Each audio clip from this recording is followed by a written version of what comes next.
You already know what time it is. We in the business of hurt. What's happening? Yeah, it's time to shine. Yeah, it's time to grind. I'ma take anything that is gonna be mine. I'ma hurt anybody trying to cross that line. I'ma hurt anybody for not paying on time. Man, they ain't hearing me.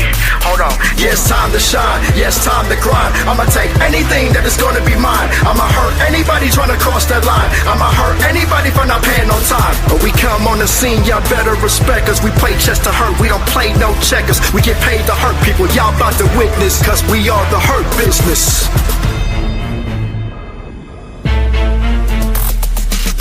Yeah, you already know who's coming. If you're scared to get hurt, you better start running. Run up, get done up with a spear like Lashley. Get balled up like MVP, don't at me. Either pay dirt, cause it's all about Benjamin. Upgrade to platinum, thank God for excellence. Don't make Alexander check y'all with a lumbar. Might as well tap out a submission, on bar. Wait a minute, rewind that back. Don't make Alexander check y'all with a lumbar. Might as well tap out a submission, on bar. Or get locked in a hurt lock, get jacked up. Wanna do business with us? Nah, back up. This is grown business, we will hurt you with our suits on. Put the work in and tend to be very hands-on. Pay us and go let the losers keep losing. All I gotta say is business is booming. Yeah, it's time to shine, yeah, it's time to grind. I'ma take anything that is gonna be mine. I'ma hurt anybody trying to cross that line. I'ma hurt anybody for not paying on time. Man, they ain't hearing me. Hold on. Yeah, it's time to shine, yeah, it's time to grind. I'ma take anything that is gonna be mine. I'ma hurt anybody trying to cross that line. I'ma hurt anybody for not paying on time. But we come on the scene, y'all better respect us. We play chess to hurt, we don't play no checkers. We get paid to hurt people, y'all about to witness, cause we are the hurt business. I try to hurt lock till his heart stop. Super kick to the face, then his head pop. I be the MVP, people envy me. I got a spade waiting for my enemy. Yeah. All the belts we taking, these chicks see the money we making. Get the big bag, the odds been mad. Put your body in Lashley chin bag. Snatch up gold, smack up foes. Handsome, we fresh head to toe. Telemate for my troops. You wanna choose? Ego boost. My job to hurt people, you're feeble. Get jackknife like Diesel. Full Nelson, break both arms. Use them as my good luck charm. Wine and cheese at Taterias. Watch you up in my arena. Fold you up just like a pizza. Yeah, it's time to shine, yeah, it's time to grind. I'ma take anything that is gonna be mine. I'ma hurt anybody trying to cross that line. I'ma hurt anybody for not paying on time. Man, they ain't hearing me.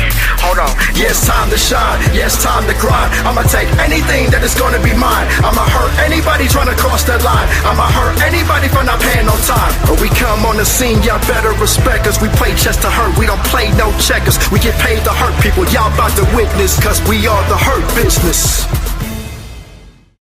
We hurt people, pick them out, we pack them up. And we don't do it for free, we do it for a fee. We pack them up early. With the syndicate applying pressure, hit you with the tiger knee, head gets severed. Never been a rat, but I get that cheddar. I'm handsome, your bitch get wetter. Spitting that propane, that close range. Telemate suits that sharp like blade. Square circle, gotta catch that fade. Break your rib cage, then get paid. LP and me don't act right. Shit'll get dark like it's midnight. Choke you out your windpipe tight. The kryptonite's like you lost the fight. I hurt people, burn lethal. Marijuana that'll make you turn evil. Every single dollar that I earn legal. Every single op I hurt feeble. Got your whole squad under pressure. Mercenaries for that cheddar. Syndicate is on that hood. Pick 'em out, we pack 'em up. Got your whole squad under pressure. Mercenaries for that cheddar. Syndicate is on the hunt. Pick 'em out, we pack 'em up. We drop people, we drop people, we drop people, we drop people, we drop people, we drop people, we drop people, we drop people. This hurt about to be syndicated, cause it's beat down, it's premeditated. Fuck with me, you'll get obliterated and have your career eviscerated. I'll have this whole thing orchestrated, put a head out, you get decimated. I'll have your whole life devastated. If you play with us, you'll get terminated. We back in business, we don't need the fame, but we got the checks and we got the dames, and it's in our blood and it's in our name. The Hurt Syndicate, we changed the game. We back in business, we don't need the fame, but we got the checks and we got the dames, and it's in our blood and it's in our name. The Hurt Syndicate, we changed the game. We got your whole squad under pressure. Mercenaries for that cheddar. Syndicate is on the hook. Pick 'em out, we pack 'em up. Got your whole squad under pressure. Mercenaries for that cheddar. Syndicate is on the hunt. Pick 'em out, we pack 'em up. We drop people. We drop people. We drop people. Y'all thought this was sweet, We huh? drop people. Nah. We drop people. See, we drop people. What y'all fail to realize? We drop people. Business we drop was people. booming. We drop But this people. hurt. Just got We sick drop of it. people. We Like drop the people. Sandman. We drop And Ron people. Pierce. We drop people. We back. We drop people. We drop people. We drop people.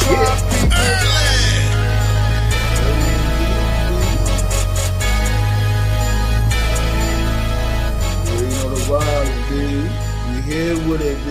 1, 2, 1, 2. Tell me how I'm sounding to you.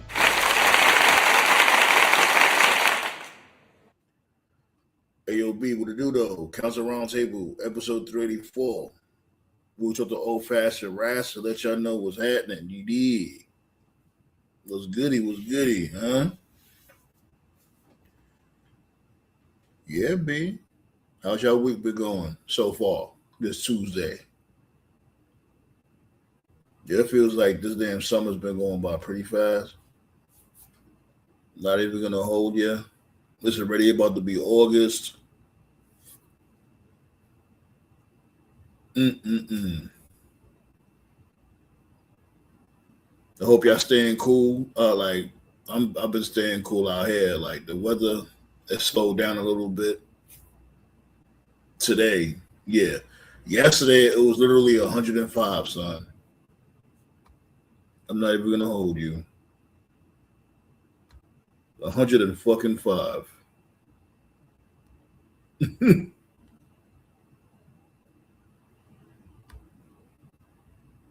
Ballet with the blick. What it do though? How you feeling?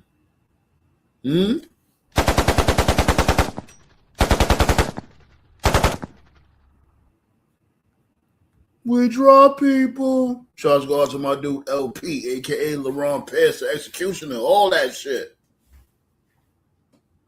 Yeah. Yeah, B, hit that thumbs up, B. Like, I do get it. Like, cause it might be a little delayed when it comes to thumbs because I've been going late. I've been going live late, as of late. But we're gonna hit that quota. You know, we always hit that quota. It's pouring over there. Hopefully, it don't make it humid.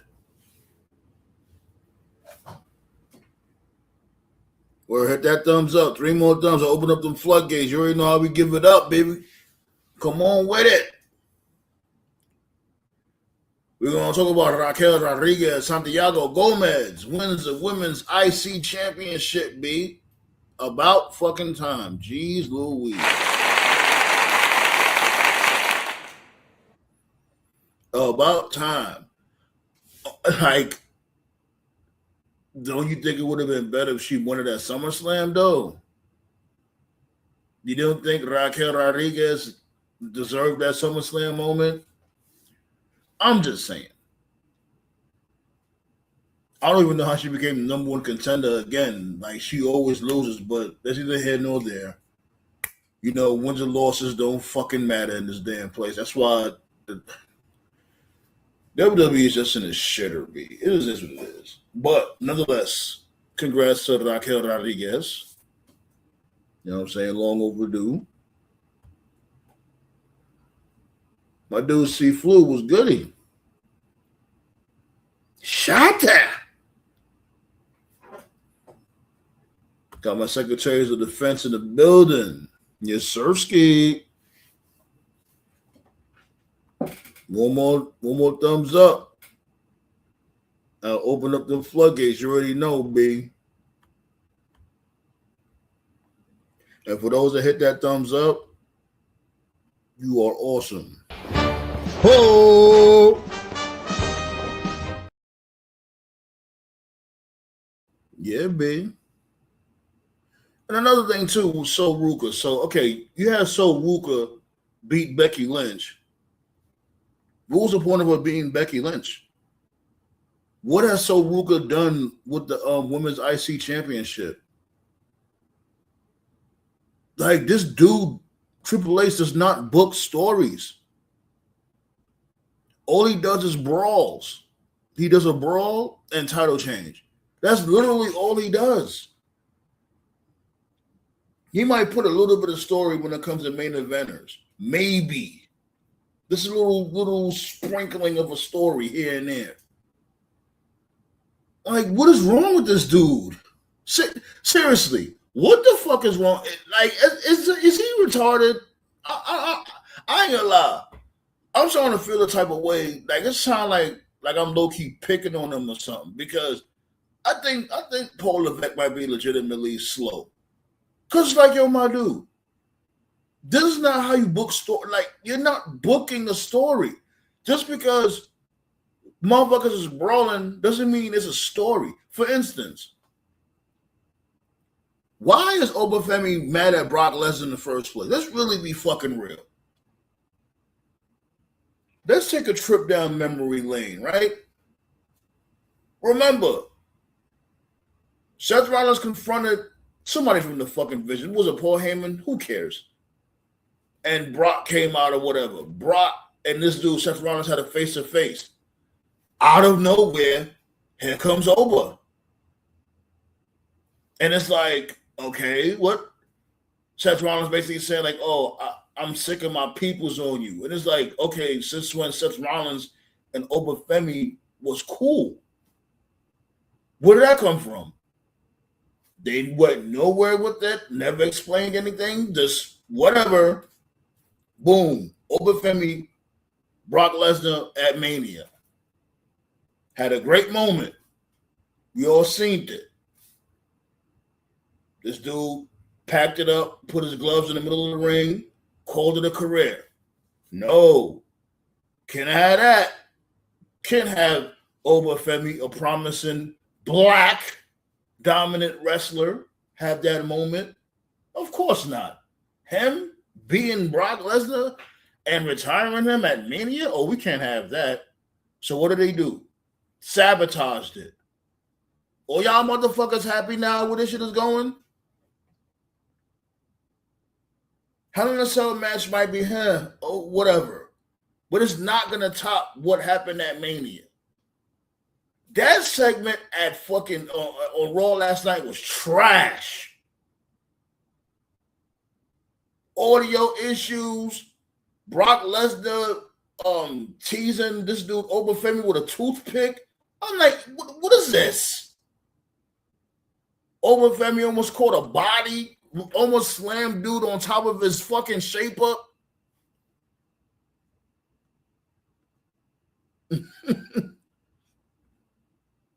What's going on, y'all? Peace to the chat. You already know. Yeah, man, this dude eating all types of chalk and porcelain. I don't know, chewing on porcelain Levesque. I don't know. I don't think he's well in the head. And the thing that killed me, these dudes never take accountability. It goes to the point now when they go get a radio show to spin narratives. Now I'm hearing that this dude coach lost his job or whatever. I don't know if WWE has something to do with that, but I find it very peculiar. As soon as they acquired some of XM Radio or Sirius Radio, whatever radio station it was, I don't know if the two things is linked with WWE or Coach, but if it, I won't be fucking surprised. Because Coach, you know, he from what I gathered, he tells it how it is. And most of the time, WWE's done in high favor. And can you fucking blame him? The fucking product is ass. Anyways. Yeah, Blaze, Oprah versus by like fifth graders beefing. Why are they mad at each other? Seriously. Remember, Brock didn't even cost this dude over the king of the ring. At least that would have been the reason, like, okay, now we got a little something. This shit started from nothing. Like, Pinocchio Paul, I ain't forget. It just literally started like, oh, all of a sudden Seth Rollins and Open Family, they peoples. How did you even know Brock Lesnar was gonna step to you in the first place, Rollins? Whatever, man. This shit is stupid.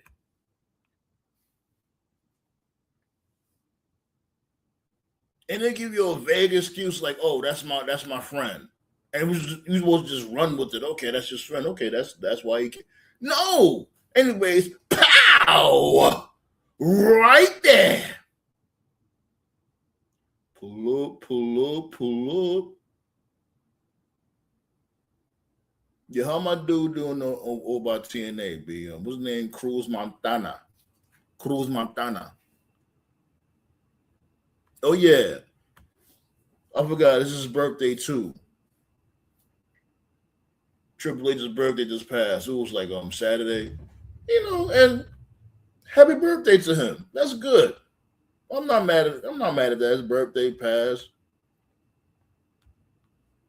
I'll give him a round of applause.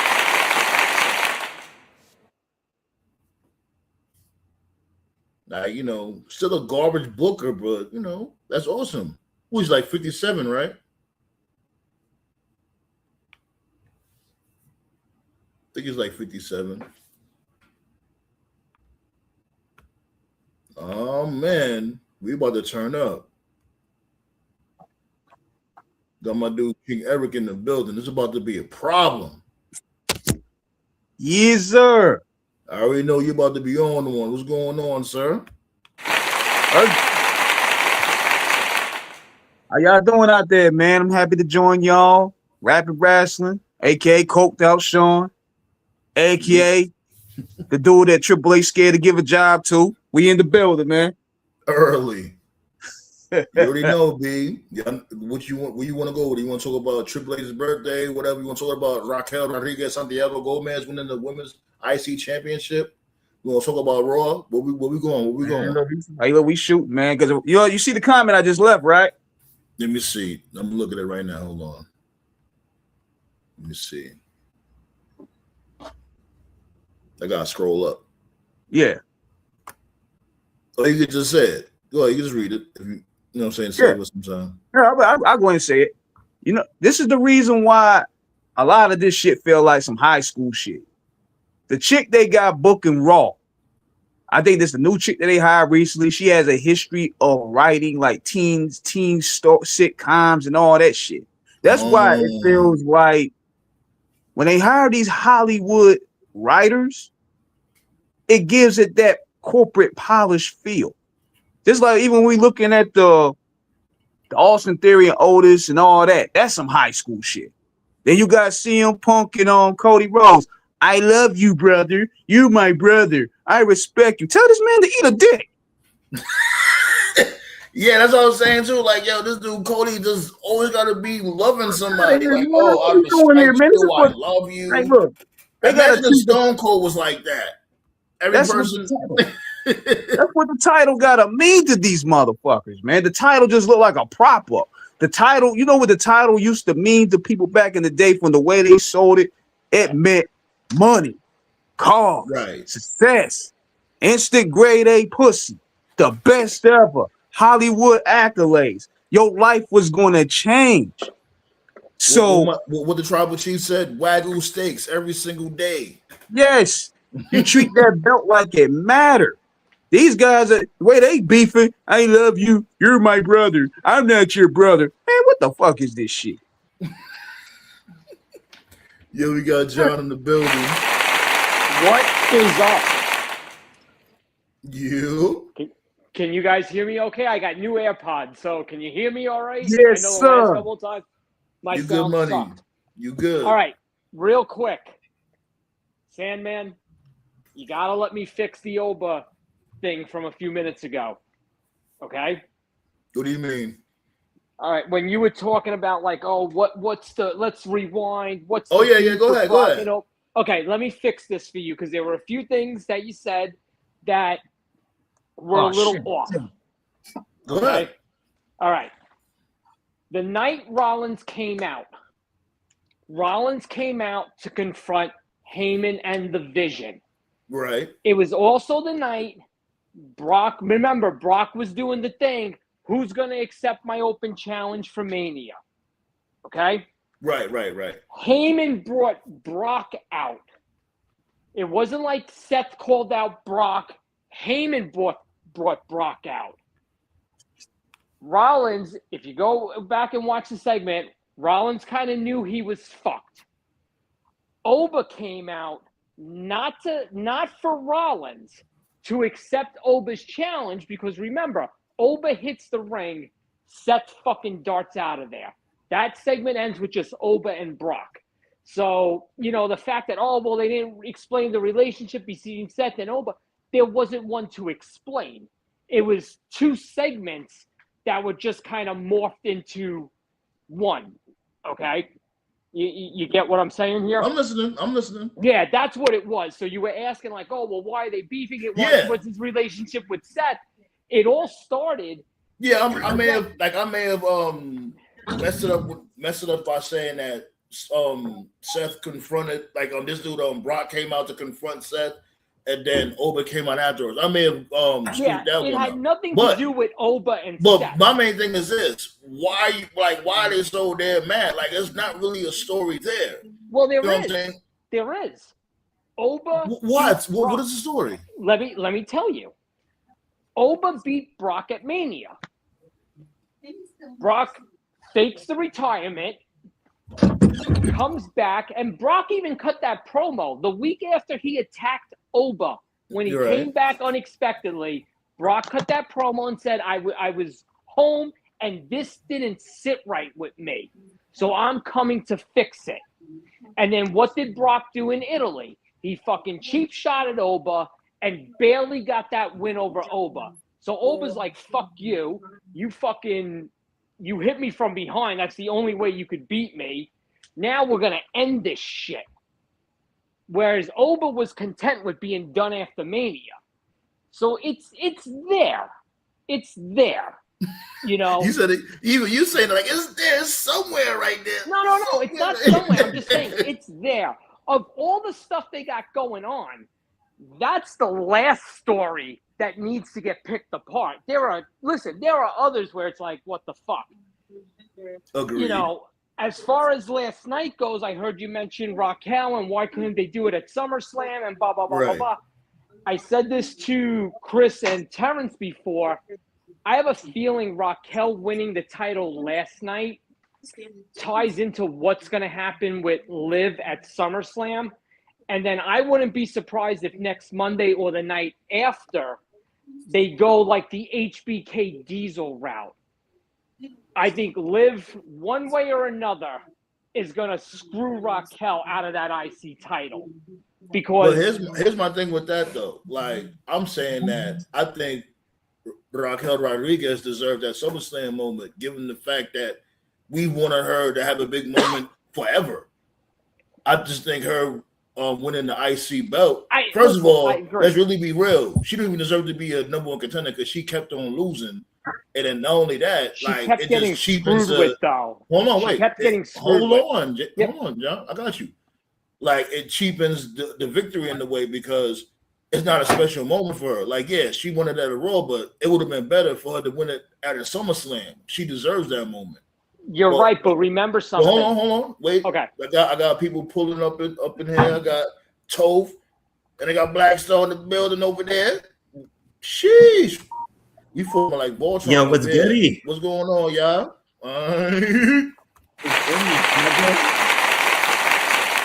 What's goody? My girl Raquel Rodriguez, Santiago Gonzalez Ramirez. Ramirez Hernandez. Toph, you there?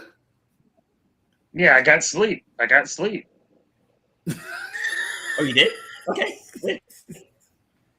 Go ahead. What you saying now, John? I'm gonna let John finish off what he was saying. I'm with you. You could have put this match on SummerSlam, but you're talking about a moment. Remember, Raquel is a heel.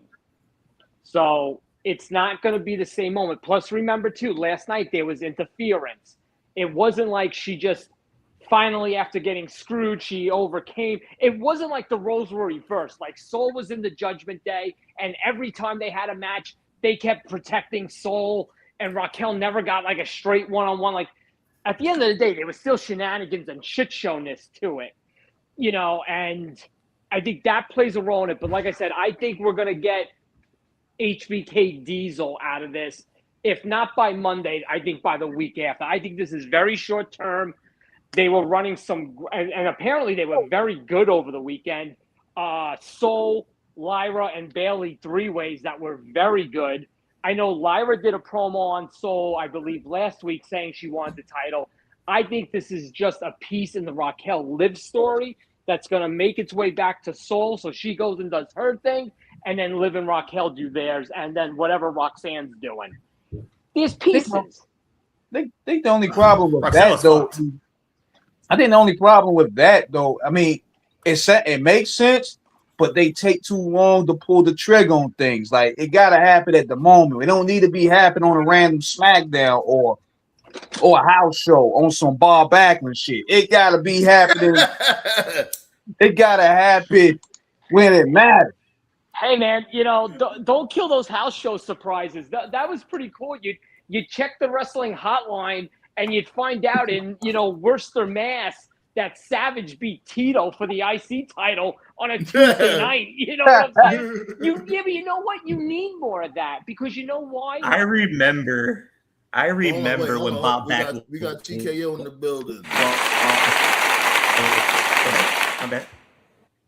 Yarramin, all gas, no brakes with it.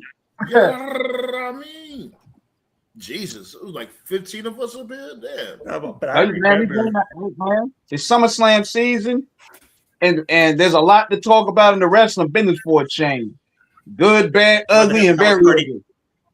Might have the house party part 2. You know what I'm saying? Listen, my house is free. We're on the highway to hell. Oh, that was a great promo. That was a great build up. SummerSlam was great. I don't care. Yeah, it was. I went to that. I still got the awesome VHS tape for the Home Shopping Network show they had. That was pretty fun. Peace in the chat. What's going on? We ain't forget about y'all. It was good, y'all. Go ahead, Black Star. You good? But yesterday was so completely stupid. That contract was probably the worst thing I've ever seen in my goddamn life. I feel like that Danhausen segment ran too long. I said it earlier today. If you go on the official sucks. WWE YouTube channel, they always have highlights of everything. They posted highlights of everything except the concert. So clearly they're aware. Yeah. So now they don't care. Do you think it was because the segment was bad or because they had Ryan Garcia involved and he's a known homophobe?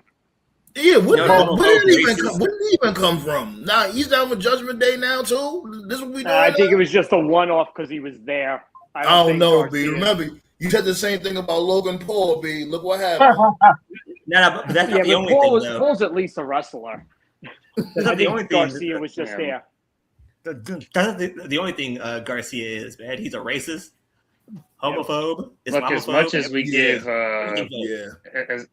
we give Dewey shit, Dewey is literally like the only person that can pull off a live concert. So the minute they said they were going to do a live concert, I was like, this isn't going to be good. So I didn't watch it live. I heard it was bad, and I was like, yeah, well, that figures. So, man, I thought it was comedy. I thought it was comedy because I know the internet was going to go crazy with it. People are listen. To me, is it Danhausen fatigue already? Hey, I said it before. I mean, first off, I said it before. Danhausen was going to be overexposed because he was going to get over quick, and he did. And now look, he's good. I think Danhausen's been overexposed, honestly. Yeah, we were talking about that today. It's too much. Tyler said AEW Full Gear tickets on sale right now. Go get them tickets, B. Support TK. It's July. Well, July is ending, but yeah. Hey, Tyler said he has a scoop. Cool. I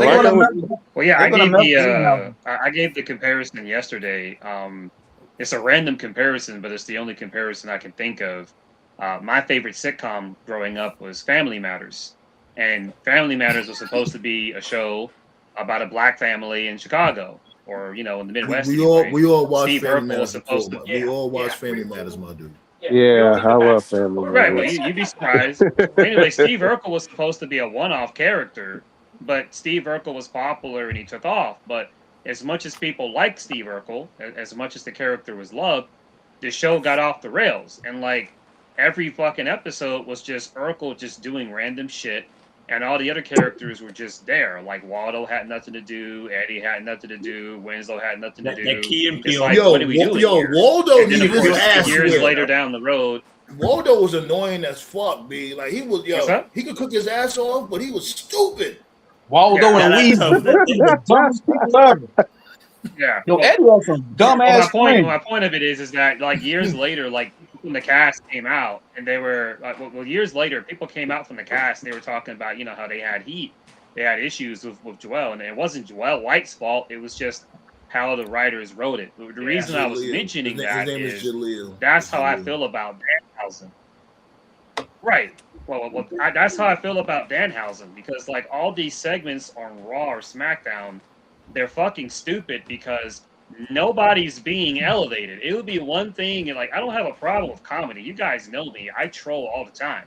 But you can still do hoo-hoo ha-ha that's actually like helping others get over. Like the Rock Hurricane mini feud. That was comedy shit, but it got the Hurricane over. Or Crash Holly doing 24/7 shit, defending the belt against Al Snow, or Taz, or Hardcore Holly, or Taker. You can do comedy shit and still get them over. My problem with Danhausen is, who the fuck is getting over from this? It's great for WWE don't realize, the WWE doesn't realize that they never realize when they have a decent idea, they just run it to the ground. Exactly. And they don't realize when they're being trolled. Actually, remember with Fandango? Yeah. Yep. And they ran up to the ground. They ran it to the ground early.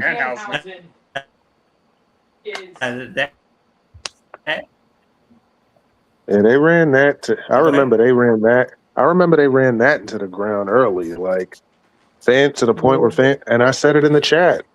Danhausen's going to be overexposed to the point where fans are going to get sick of him. It hasn't happened yet, but it's going to. Like, can I ask you guys this though? What's up? Yeah. Like Danhausen isn't really for the adults. Like they're more for the kids.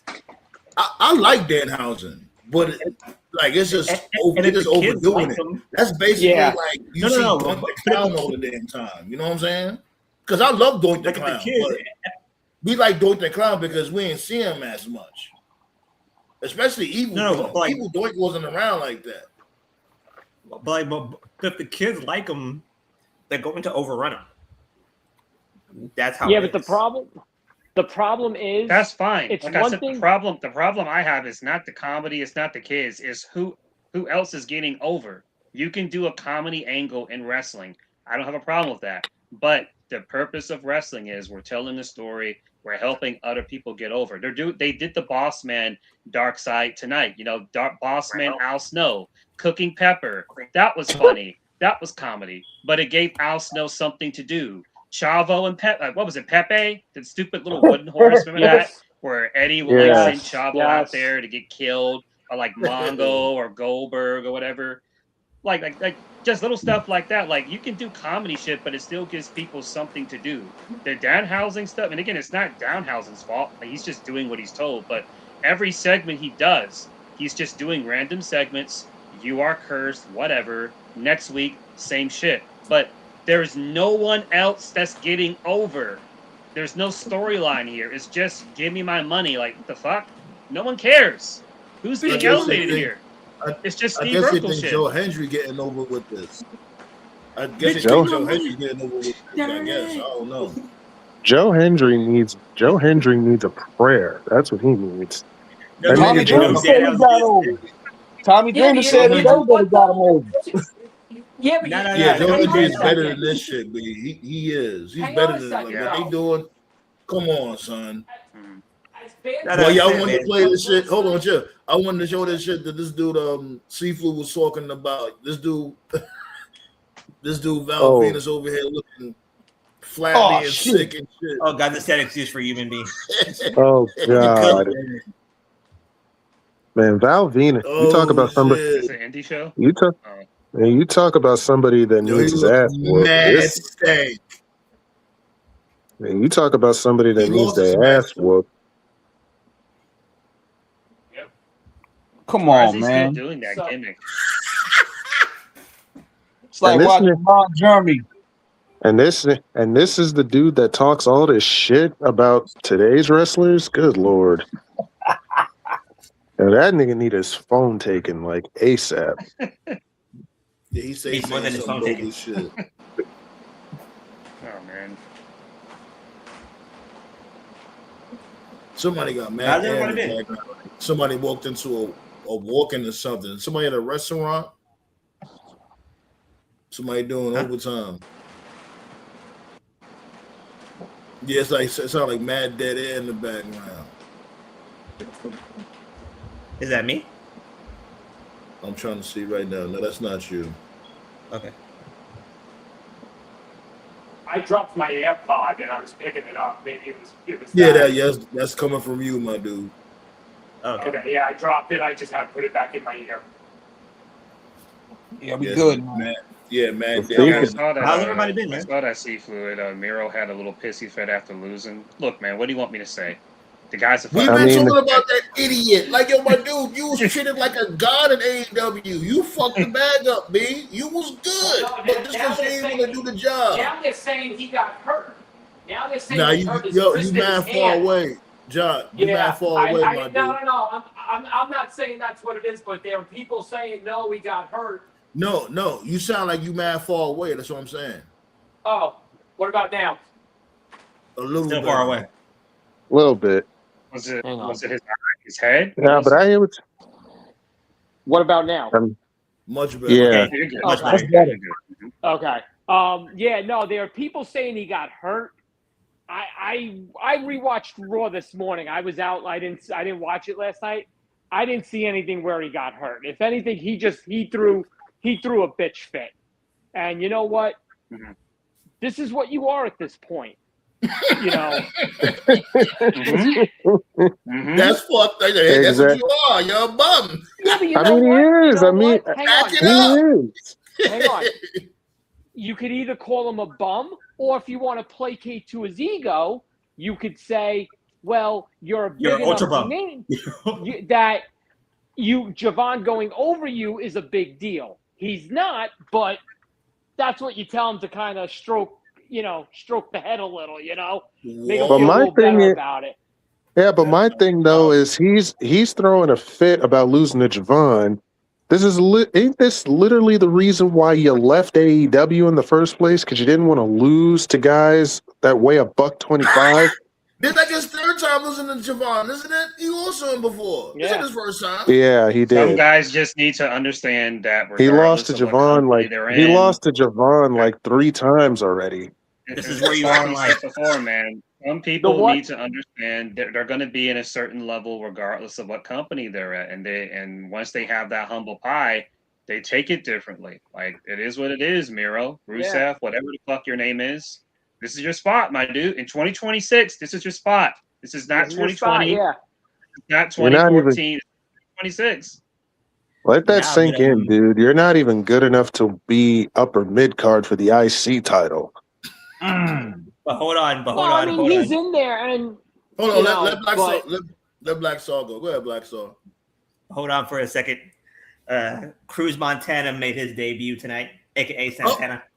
BX in the build. That's big BX right there. Hell yeah, Cruz Montana. Yeah, props to the Nick. Yeah, but Cruz Montana, that is a dedication to his dead dad. Right. Okay. Yeah. It's not Cruz Montana. If that's the case, then it's Cruz Montana. You gotta say it like that, like Cruz Montana. That's how you say Cruz it. Montana. You know what I'm saying? Cruz Montana. But if that's the case, then I'm not mad at the name change. I'm not mad. I'm not usually mad at a name change as long as it makes sense and it's not like stupid. Like there's a lot of names WWE gives are stupid. Like I'm never gonna get over that they almost called Stone Cold Bang McFrost. What? Doc McFreeze. Yeah. But you also got to remember the wrestlers are protecting themselves. You got to remember too, the wrestlers are protecting themselves. So worst case scenario, if the run doesn't go well, they can go back to whatever name they had before. You see what I'm saying? They'll right back to Santana. He gave the story on Instagram saying that it's the dedication to his father. So they're like, okay. Yeah. That's for his dad. That's fine. Keys is for, I believe, his mom. And Blake, I think, is for her niece. Right.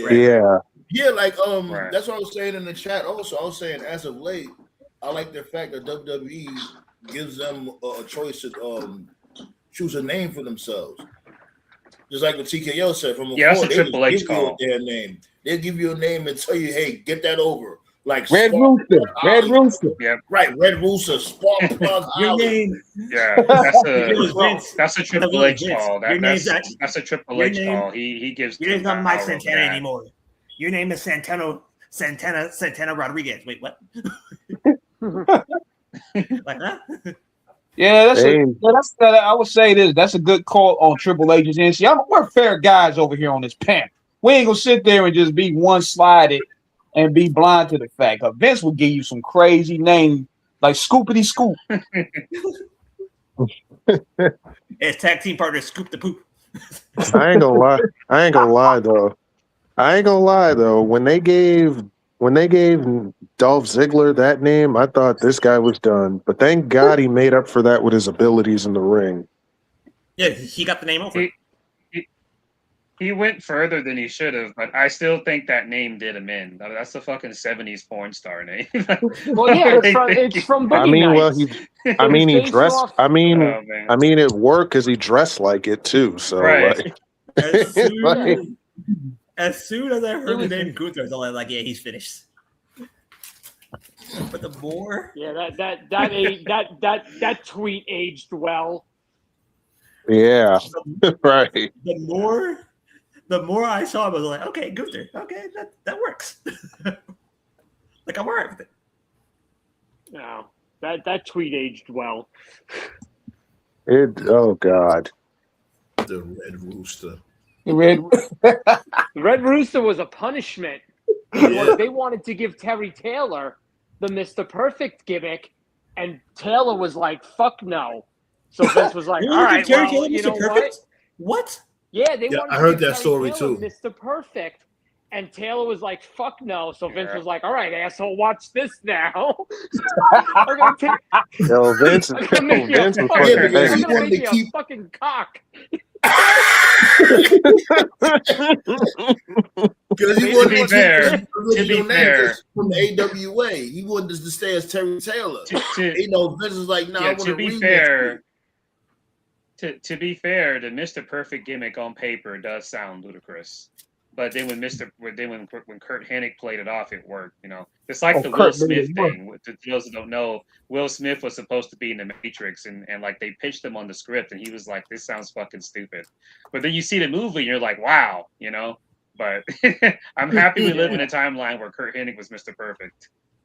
Yo, speaking of, I didn't mean to cut you off, my dude, King Eric. I'm gonna let you go right after I say this. Madonna's supposed to be in the Matrix, but she turned that shit down. Wait, what? Can you really picture her? Can you really picture her in that movie, though? I don't know. Probably. What role would she play? Who would she play? Trinity? Probably.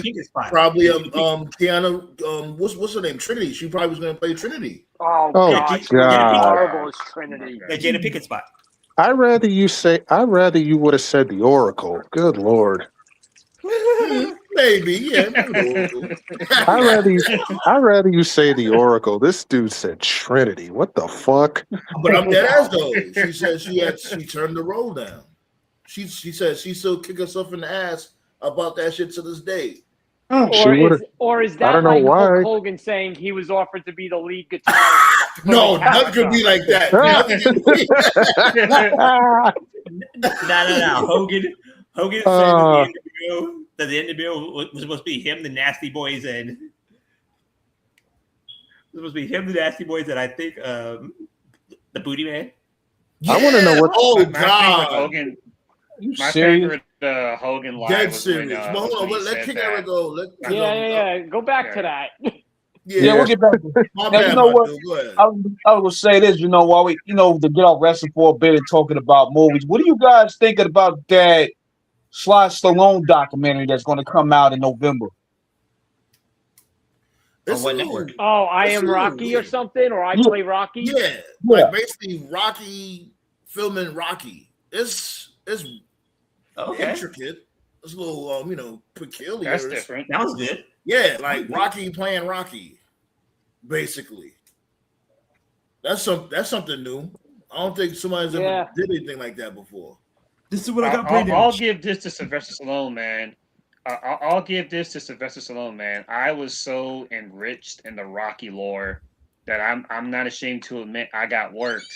When Rocky Balboa came out in 2006, I thought that the chick that played Adrian was dead in real life because she wasn't in the movie.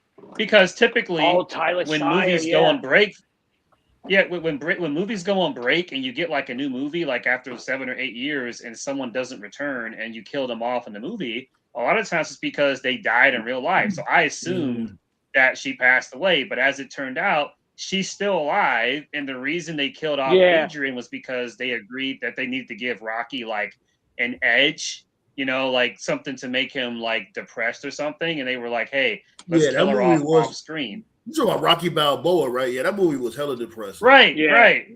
And she's still alive. I thought she was dead like this whole time. I was like, she's old. She's old now, but yeah, she's still alive. Now, the part that doesn't make sense about Rocky is that Rocky should have died at least 10 times by now. Hell yeah! Oh yeah, obviously. Yeah. This dude was fighting a Russian with super strength. Another thing too with Rocky, that Russian dude was made in a lab. Rocky was the first guy I ever seen that used his face as a punching bag. Like Drago whooped his ass from pillar to post. These dudes don't believe in blocking. They don't believe in blocking or ducking. Even this dude, what's my dude name? Apollo Creed was like, yo, you gotta know how to fucking dance on these motherfuckers. I'm standing there again, punching your face. What's wrong with you? If he dies, he dies. It wasn't moving and blocking and hooking each other up. It was who could just take the last punch. That was it. Exactly. Technique. These dudes' brains be like oatmeal. It was basically first one to die loses. That's what boxing was in the 80s. Like, That's literally the antithesis of every boxing movie ever. Like you don't need to. Like Mr. T whooped his ass for 18 straight rounds. Come on, Breed. Come on, Breed. But anytime we ever bring up Rocky, I always will tell younger fans that if you're a newer, younger wrestling fan, you need to watch Rocky 3. Rocky 3 was basically like the fucking prototype to WrestleMania 1. Absolutely. Yo, Thunder Lips was mad racist. Right, that ain't mad racist, yo. He kept on this dude a meatball, like, yo, he's balling. No, that's what Hulk Hogan, Thunder Lips called Rocky Balboa. That's what I'm saying. That's what I'm saying. He was mad racist. like then Karate Kid. White on white racism? Yeah, right. Go figure. The ultimate meatball. Yeah. Like then Karate Kid, Daniel LaRusso got his ass whooped for basically 90 straight minutes.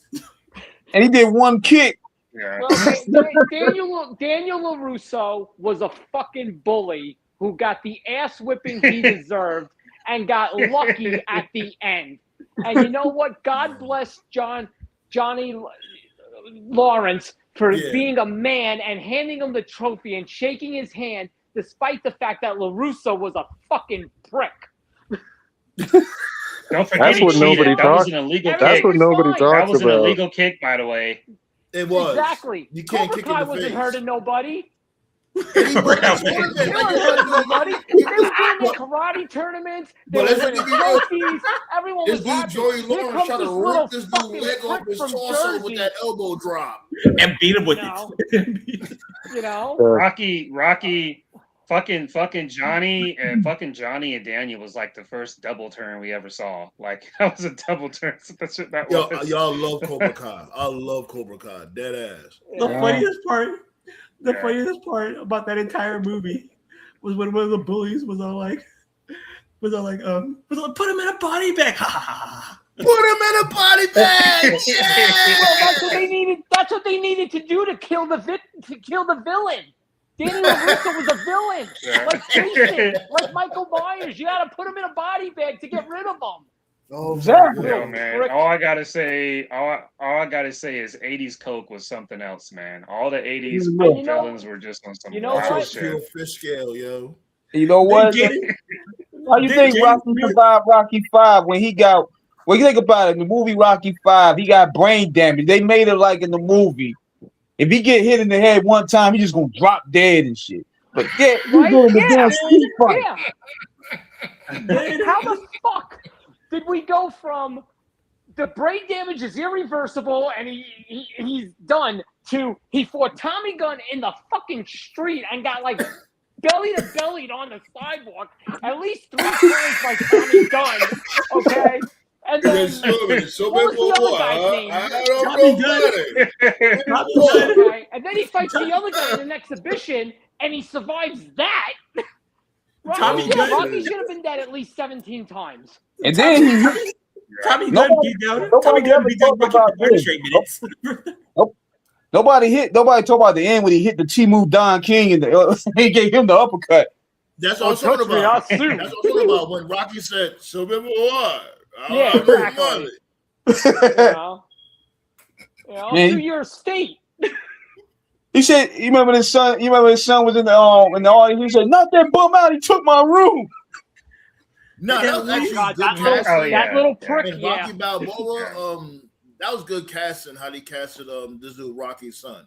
They gave him the same curved lip and everything, the curled bottom lip. Mm-hmm. Like at least in Creed, like at least in Creed there was some blocking. Yeah, does anybody remember that movie? Does anybody remember that movie Great White Height? I love that movie. Of course, love Great White Height. I'm in shape. I'm round. One of my favorite boxing movies. Great White Height is awesome. Yeah, you can learn a lot. You can learn a lot from that movie. To any like younger person who's never seen that movie, the long story short is it's a movie, and Samuel Jackson's character was clearly taking shots at Don King, the Sultan. The Sultan was Don King, basically. Yep. Right. But the long story short, to any younger viewers who never saw the movie is about like this boxing league and like they're losing money, like there's no fighters and shit. And so the Sultan guy's like, hey, let's just make one from scratch. Yeah, let's just make one from scratch. And so like they made up this guy who like beat the main boxer when they were amateurs and shit, and people believed that he was gonna actually win. Because he had that right hand. Oh, man. He had that right hand that, you know what I'm saying, he was knocking motherfuckers out with. He was gonna knock Damon Wayans out. Yep. Like a so you trying to embarrass me on TV? Okay. Did you guys know that like Rocky? The best part about that movie is 98% of it is just Damon Wayans eating. That's 98% of that movie. It's like every scene he's in, he's eating. It's like Brad Pitt in Ocean's 11. All he does is eat in that fucking movie. Oh man. No, but did you guys know that Rocky's 1 and 2 was supposed to be the recreation of Muhammad Ali versus Chuck Wepner? I think. Oh yeah, that's the inspiration. Mm-hmm. Yeah. Well, you know one thing I know. I mean, good, y'all. No, go ahead. You good? Go ahead. I'm gonna tell you this though. One thing I know, because you know we also interview boxers too. We had the legendary James Toney on last year. Oh, James Lights Out Tony. Yeah, man. Type in the off the cuff radio beat. Yeah, I gotta upload that. I gotta upload more of that. I got a lot in the vault. I gotta upload. James Toney was awesome. James Toney gave Evander Holyfield such a horrific ass whooping. Yep. Yeah, we had James Toney on, and guess who I was gonna get on there? But you know what? I think he kind of got cold feet. You remember the dude that Tyson fought where he was coming back? What's his name? McNeely. Peter McNeely. Oh my god. Yeah. He was still to this day. He still want the fade with Tyson. I'm like, look, that ship didn't sail, man. Still to this, are you serious? Still to this day? Didn't he lose? Yeah, he said he wants a rematch. Didn't he got knocked out by a slice of stuffed crust pizza? He better pack it up. He told, because I asked him, this is a while back when we was exchanging emails. I was like, he still want that fight with Tyson? Because you can get on the show and you could talk that shit. We'll make it happen. You know what I'm saying? I'll hype it up. Yeah, that poor guy thought he really had a chance to win. That poor bastard. But he really thought he could win that fight. But yo, that's when he got second thoughts because he didn't want to die today. Oh please, Tyson will definitely take the dive if it was a big bag. Tyson Tyson was on that psychological warfare. He was making them dudes shit their pants before the fight even started. Yep. That's the kind of time he was on. Like Tyson nowadays, you don't give a fuck who he lose to. B. I remember, as long as the bag is there. I remember the hype in the Mike Tyson Lennox Lewis fight when he said, "I'm gonna eat his heart, I'm gonna eat his children." Oh yeah, like, what the fuck? Nah, yeah, but at that point, it was over. Like how you get from that to saying like, oh, legacies don't mean nothing. It's just the elders don't mean nothing because when you're dead, you're just dead. I'm like, damn, Tyson. That's the fight. That's when he said that shit right before the Jake Paul fight. It was like, legacies don't mean nothing. It's like he just don't even care no more. Nah. The man literally praised God while saying that he's gonna eat his heart and eat his children. Yep. That should have been mean nothing no more. Like I ain't gonna lie, that shit low-key broke my heart when he cut that promo. Saying legacies don't mean nothing. I remember what he said. He was like, I want to be the fucking champion. It's the loneliest thing in the world being the fucking champion. I want to strip him from his health. Yep. Like then he said, "Hey, did anybody ever see that guy in the ring that had all the money when Austin pushed Tyson that time? The money everywhere. Yeah, the barking guy. The guy who used to come out with Tyson and just bark when they would walk to the ring for his fights. Yeah, the barking guy. The coldest Mike Tyson quote. The coldest Mike Tyson quote of all time. It was during a news interview, and he said that he was talking about Don King, and he said that I want to push him over and stomp his testicles out. I was like, Tyson hates him. Yep. Who's in jail now, Seafood? We talking about the dude from the Great White Hype? Who? What's his name? Conklin? The Irish Mickey Conklin. Irish Mickey Conklin. That was his name. He's in jail? What did he do? Let me look him up. Yes, he let me look him up. Get him out, man. You got to get that bail up here. Probably got a DUI. No, he's no way. That's what Seafood just said. Pete Burns. Seafood said the UFC was bogus for putting subtitles when James Toney would speak. Yeah, that was kind of fucked up. That was kind of fucked up. As somebody, I don't know how old all you guys are, but I, as a older kid, young teenager into my 20s, I was able to see those prime Tyson fights as they happened. Oh, and hell yeah. I used to throw Tyson parties. Tyson fight parties. Oh, yeah. He fought Holyfield in 96. And I'll never forget. I was 9 years old. He did the unloading on Holyfield like he did to everybody else. And Holyfield took a step back and just was like, all right, let's go. And it was like, fuck, Tyson's done. Because that was the barrage that murdered everybody. And Holyfield just took it, and he's like... And he ate all of it. Let's go, motherfucker. And I said it to... I'll never forget. I was in a strip club with my friends watching the fight, and I said it straight out to all my friends. I said, Tyson's losing this fucking fight. I was like, that's it. That's that mental edge. It's like around that time you knew Tyson was going to lose a fight. Because like if it goes past the third round, you know, Tyson's losing. When it goes back to the third round, Tyson is That's done. why he bit him. He was trying to find a way out of it. Yeah. Well, that was the rematch. That's why he bit him. The reason why he was getting... The rematch. Yeah, I think like the reason why was that he was getting headbutted too many times. Yeah, that's who. Yeah, he got frustrated by the headbutt. He said that. Yeah, he said that story. But when it comes to Tyson, like he never endurance never really been his strong suit like that. You know what I'm saying? He didn't need it. He didn't need it. 2 punches, 19 seconds in, you were done. Yeah, you cooked. Yeah, right. You were done. Another cold Mike Tyson quote was when, like, I think it was during the some woman was interviewing him, and he said like, I never let a woman interview me unless I'm screwing them. So unless you want to drop your pants. He said fornicate. Yeah, that's what he said. Let's fornicate with them. So unless you want to drop your pants, this interview's over. Like, fuck. That's wild. Yeah, so, the best. Seafood said it's the dude that wanted the title shot from Damon Wayans' character, the black dude, Jamie Foxx's fighter. He's in jail. Oh, okay. I was gonna say Pete Berg in jail. No way. The greatest Tyson quote ever, and I'm surprised you didn't pull this one out.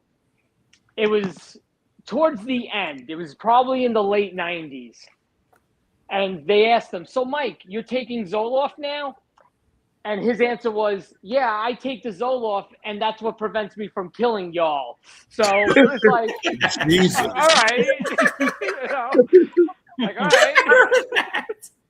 Word. Does he still got the podcast? Was it Hot Boxing? I think it's called. He still got the podcast? I think so. He's hysterical though. He's so fucking funny. Yeah, he literally made himself into like a okay, hold up. I got the Wikipedia entity or like a brand because like this dude's literally he's not even a boxer no more. He's a pure entertainer. Like yesterday. Like you ever seen the Tyson? Chill, hold on. You see the Tyson cartoon? Was it the Mike Tyson? Oh, that shit was funny. Yeah. Oh my God, that shit's so fucking funny. Yep. But the funniest thing I ever seen in my life, like there was like a press conference with like Riddick Bowe, like he was fighting some dude. Oh, Riddick and like the guy was talking like some major league shit, right? Riddick Bowe stopped mid press conference, ran over, punched him in the fucking face. Riddick Bowe was shit.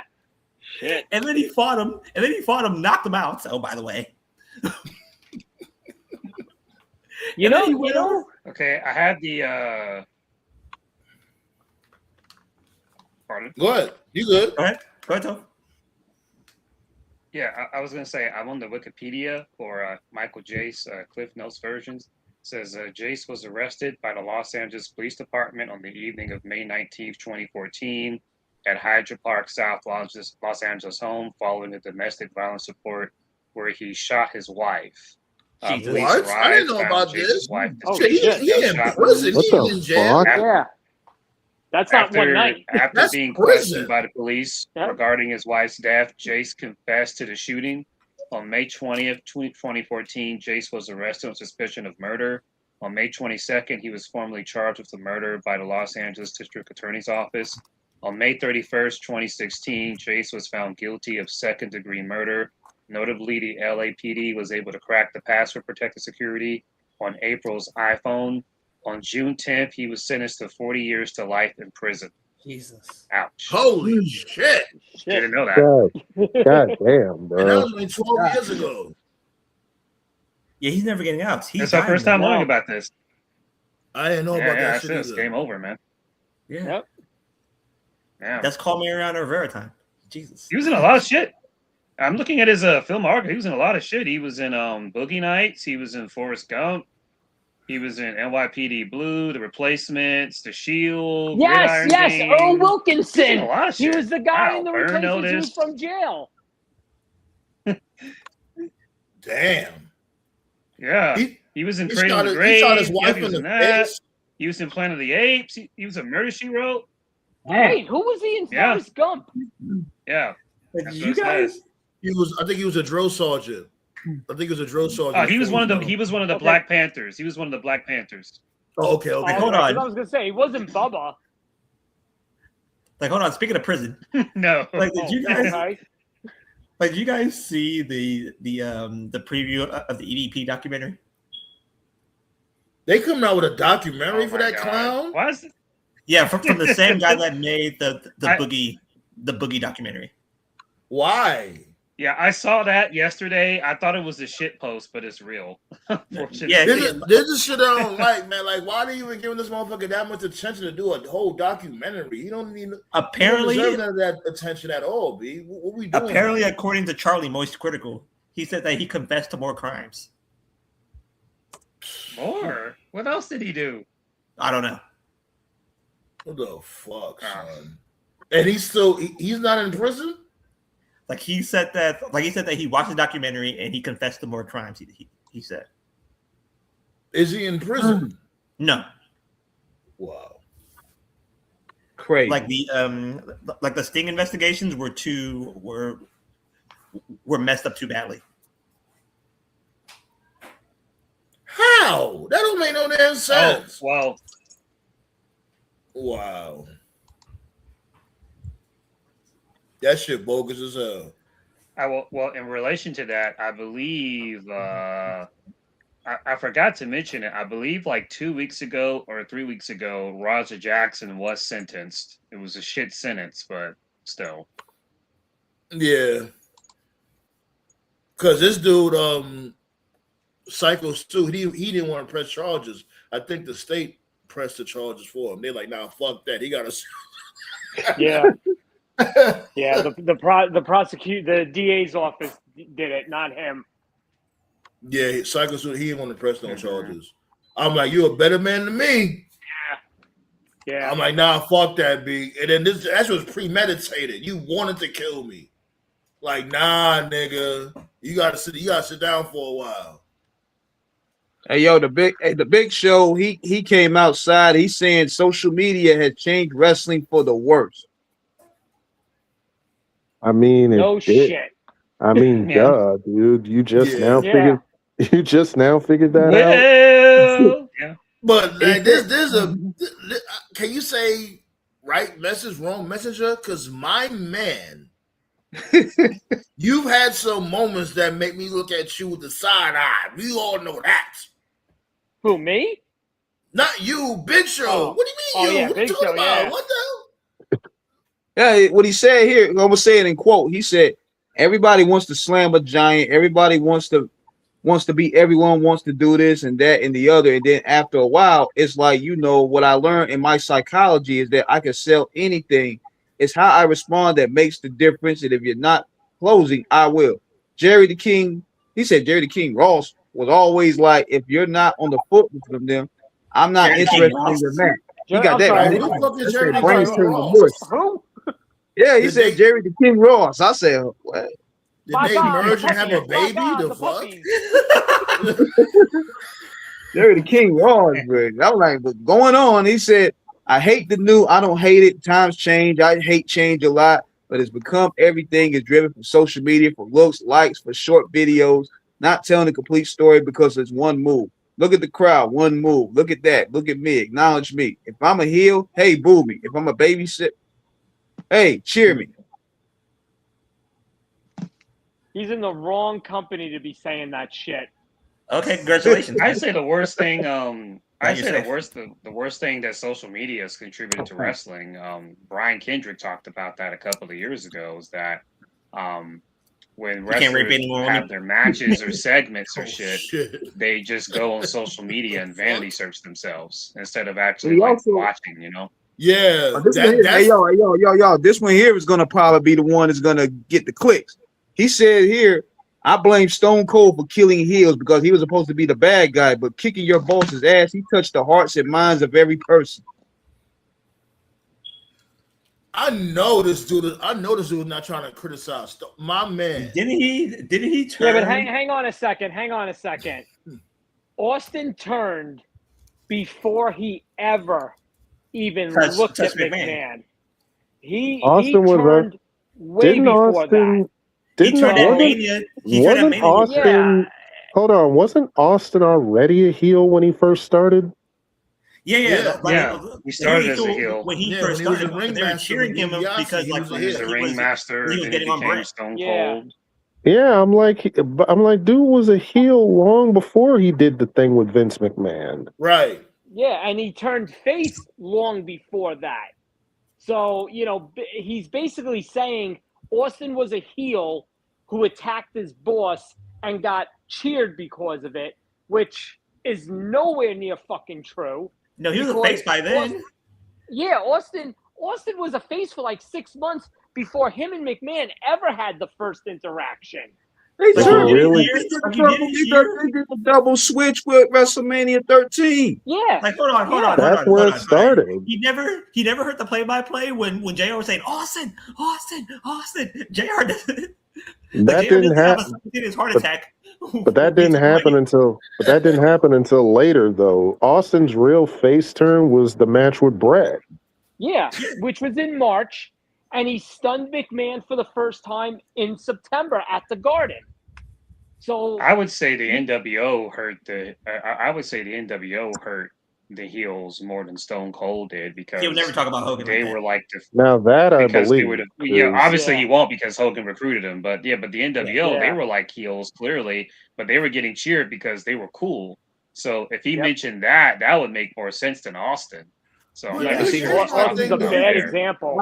Here's my thing though, like this is the thing I gotta say, because this goes with all different types of genres of entertainment. We always love heels.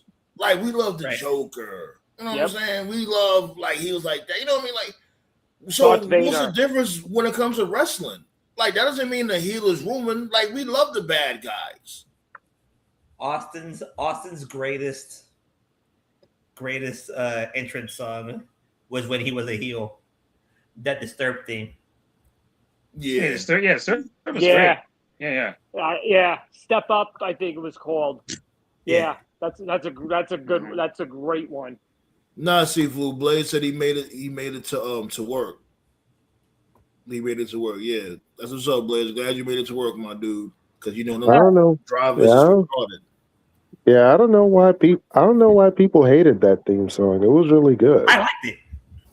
Yeah, we talked about before too. Like it's really interesting because I guess like fans at the time. I mean, we were I was a kid, but from what I've Go ahead, call me old. It just seemed like a lot of fans at that time just didn't. No. You still good for your age. Right, Blaze. We love the heels. We love bad guys. Yeah. Like one thing I've always been confused at, like I was never a Taker guy, but of all the personas of Taker, I thought Big Evil or American Badass was like the best version. To my shock, if you go like on like early IWC stuff, the internet didn't like it. They thought it was lame, and they just didn't like it. And apparently that was one of the reasons Taker went back to the Deadman persona. I guess because the fans of that era were just nostalgic for it. But now when you go on social media, now when you go on the IWC, people look back on Big Evil and American Badass fondly. And I always thought that was like his best version, because he was Big Evil Taker. He could work anybody. He could be in the hardcore title. He made that work. He could be world champion. He made that work. He could be a tag guy with Kane. He made that work. He could be a face. He could be a heel. You can slot in Big Evil Taker champion, in any spot. Big Evil hardcore champion was funny as hell. Yeah, I love that. He just threw everybody off that SmackDown stage. Hold on. The ass whooping, like it or not. The ass whooping he gave Maven was a work of art. That chair shot at the Rumble was personal. Oh yeah, that was personal. Or that's time we put Hogan on the bike. We going for a ride, boy. You ain't know that man was in the house. And given the asshole that Maven has become, Maven deserved that ass whipping. That's probably why. Maven became a champion. Why. He almost had 1 million views, right? Maven. The only ass whooping that was better than the Maven ass whooping was the David Flair ass whooping. That's I'm kicking your ass. That's what I'm doing. Yeah, we talk about that shit a lot. That's like one of this dude's favorite beatdowns. It's hilarious. Like hell yeah, that shit was chef's kiss. that him was great because he that interrupted a training session. Yeah, it was something different. Like he went up in the fucking. I'm about to say the power plant. That's WCW. The developmental, right? WWF had at the time. Yeah. You know how bad you have to be to get let go because you I always thought that ass big evil whipping American badass was great. Who got let go? David Flair got let go after that because he didn't sell the beating the right way. Do you know that? But he did sell it though. He did sell it good. Apparently they weren't happy with the way he sold it, and they were like, "Fuck it, it's just never gonna happen." And Flair signed off on it. What? That's the fuck. Oh god! What? Are you serious? Yeah. Damn. How did he know? What they talking about? That segment was gold. Yo, Rick. Something with the way he sold it, and somebody didn't like something, and they were like, you know what, this might not be for him, and they went to Flair and they said, listen, we have concerns, and Flair turned around and said, fuck him, let him go. He did not like David. Son. Rick Flair did not like David at all. But that's why it was always about the other son, the one that died, Reed. Then obviously it was about Charlotte. Yeah, he never gave two fucks about David. Damn. And there's another daughter too who you never hear about. I think Megan is her name. The one that's married to Conrad. Yeah, the one that's married to the guy Conrad. Yeah, was that Conrad Thompson or something like that? Something like that. Her name. Yeah, her name is Megan. I heard of her. I know about her. You don't. Yeah, he never talks about her. It's only Reed and Charlotte. Yeah, I'm telling you. Hey, yo, King Eric, you might have to get on your sleuthing shit when it comes to the story over here, B.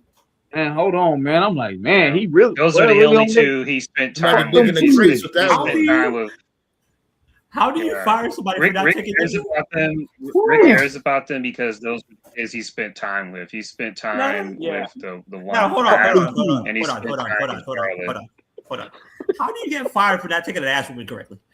I'm trying to. I don't know. It happens though. It does happen. But I think that segment was good. Yeah.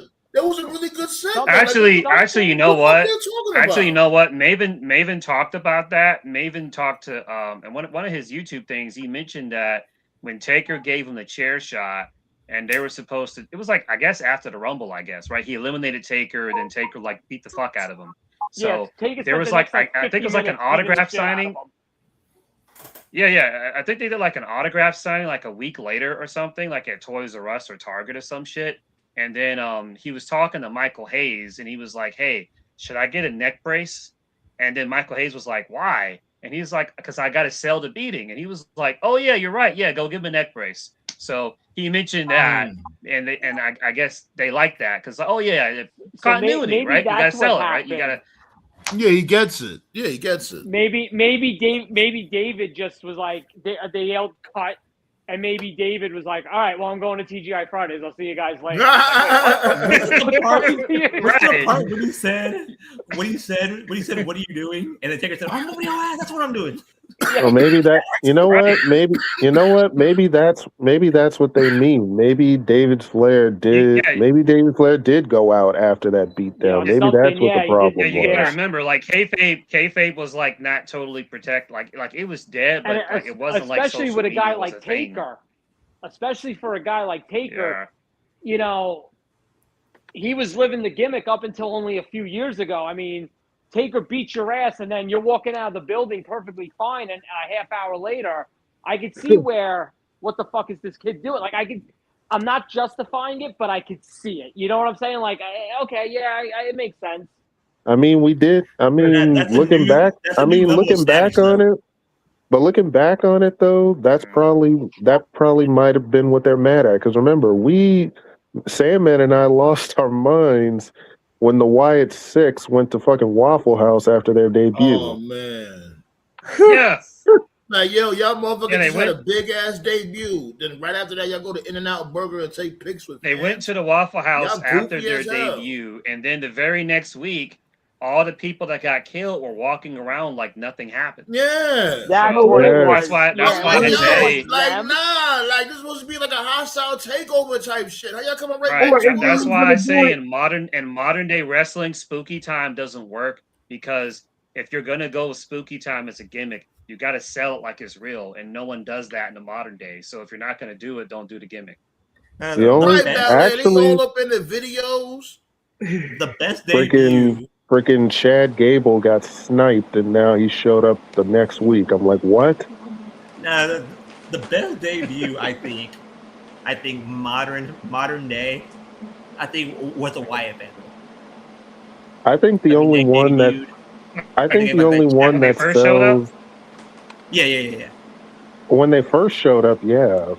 When they jumped Kane that night. Yeah. To me, I think the only one that sells a spooky gimmick nowadays is Leo Rush. Yeah, he's killing Yeah. it. He's killing Black Heart. He's killing it. I'm so happy. I thought I'm really happy for him. I thought Owens had a good debut. You know, he beat Cena in his first match. That was good. Yeah. Yeah, I agree. And that didn't get spoiled. I think he might have been the. I ain't gonna lie. I think Kevin Owens might have been one of the last few NXT guys that had a solid main roster run. No, KO's NXT debut was better because the ass whooping he gave El Generico, aka Sami Zayn. Hey yo, B, we see y'all in the bushes, B. Don't stop hitting them thumbs up. If we see y'all in the bushes, the hell, I got the second. Yo, stop playing and hit that thumbs up. Oh, like wrestler of all time. I thought you gonna hit. I thought we was gonna play "I'll Be Your Hero" on Lex Luger. Oh God! Let me work on it. The Lex Express. Don't do Lexi. Oh man! Instead of the Lex Express, the Roundtable rig. The Roundtable rig. The fuck? There's like one fucking There's like one segment that lives rent free in my head where the NWO were like in the parking lot and they were looking for like Luger's car, and like one of the cars had a protein shake in there. He's like, I bet that's Luger's car. And that's just like Lexi, and they started breaking the car off the back. That shit was crazy. You know what's crazy? When I was younger, I was a big Lex Luger mark. I used to love Lex Luger and shit. Like, I was really rooting for him to be Yokozuna. And I like Yokozuna too, but I'm like, okay, you got the new Hulk Hogan, you know what I'm saying, pulling up.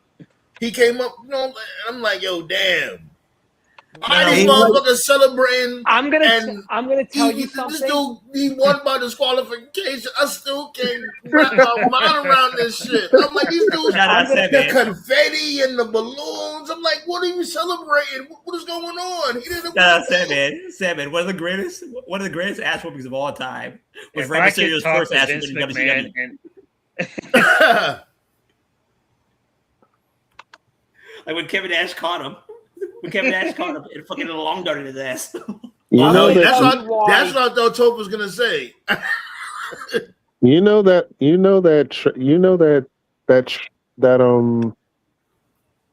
trailer that he threw him into actually had a real life dent in it from Ray's head. Yes. Yeah, Ray spoke about it. He was like, because he said what hurt more was when he fell. Because, you know, this dude Nash being, 7 foot plus. 7'1". And Ray at that time was literally a baby. So like 5'2", 5'3". Like him falling from that height on concrete, geez Louise. Hey, y'all remember? Call an ambulance, come and pick up your people. Hey, y'all remember when? Hey, check this.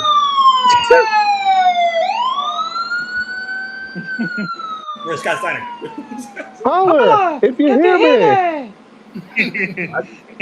I'm still on lookout for that promo, man. I'm still on lookout for that promo of Luger dissing the kids. That's what I've been looking for. Oh, that's on the documentary. Nobody can diss kids better than Batista. You know how Batista gives it up when it comes to the fat babies and all that shit. Hold on, Luke. It said it was a Les Luger documentary. There was some sort of behind the scenes thing. Shit, I forget. You sound like you behind the scenes. You went across the street. You mad far away. No, hang on. There's a. Hang on. Y'all saw the Davey Boy promo in the chat. Now? Yeah. Am I better yeah, now? you good. Okay. Yeah. There's one of those documentaries. I think it was on Peacock, and it shows it. It shows him getting frustrated. It shows him getting angry, and I think it shows him yelling at the kid. And that's when they say, like, we knew we couldn't go. They say that's why they felt they couldn't go with him. I've always felt, and I don't know this from anything, I've always felt if they would have put the belt on him at SummerSlam in '93, given everything that happened, I think Brett would have said, fuck this, and went to WCW. I think that's why they didn't do it. I personally think I know what you're talking about. Yeah. I know what you're talking about. Yeah. I know what you're talking about. It's they did the icons. I think it was like WWE icons or whatever. Yeah, and, I remember they that did show. one on Luger. Yeah, what John's referring to is when Vince decided to go with Luger. Luger didn't want to do any of the things that Hogan did at that point. He didn't want to do like the Make-A-Wish stuff, the autograph sign. He had no tolerance for it. He was more of a clock in, clock out type of guy. Nothing wrong with that, by the way. But he just didn't have the You didn't have the patience. But here's the thing, though, my dude. Like, why did he take the? I've always wondered, like, if I could ask Vince anything, that I doubt that he would even remember. Why did you take the character in the first place? You know what I'm saying? Like, yo, you know damn well you don't like people. You just want to go to work and, you know what I mean, go home. Which one? But you want to be made in the USA. What, the Lex Express? He never probably knew about the bus. Let's be realistic. The way Vince did business, well, even if he didn't have the bus, he was gonna be the new I thought the Hogan, narcissist so you stuff know that he was attention doing was come to fine. him. I thought the narcissist gimmick was fine. I love the narcissist. The narcissist was great. That's like his best character. You guys ain't saying it right. Narcissist. Narcissist. Knowing Vince. It's French. Okay? Knowing Vince probably told him, listen, I need somebody for SummerSlam. Okay? We're going to change your gimmick. We're going to put you in the title match. And we're going to go from there.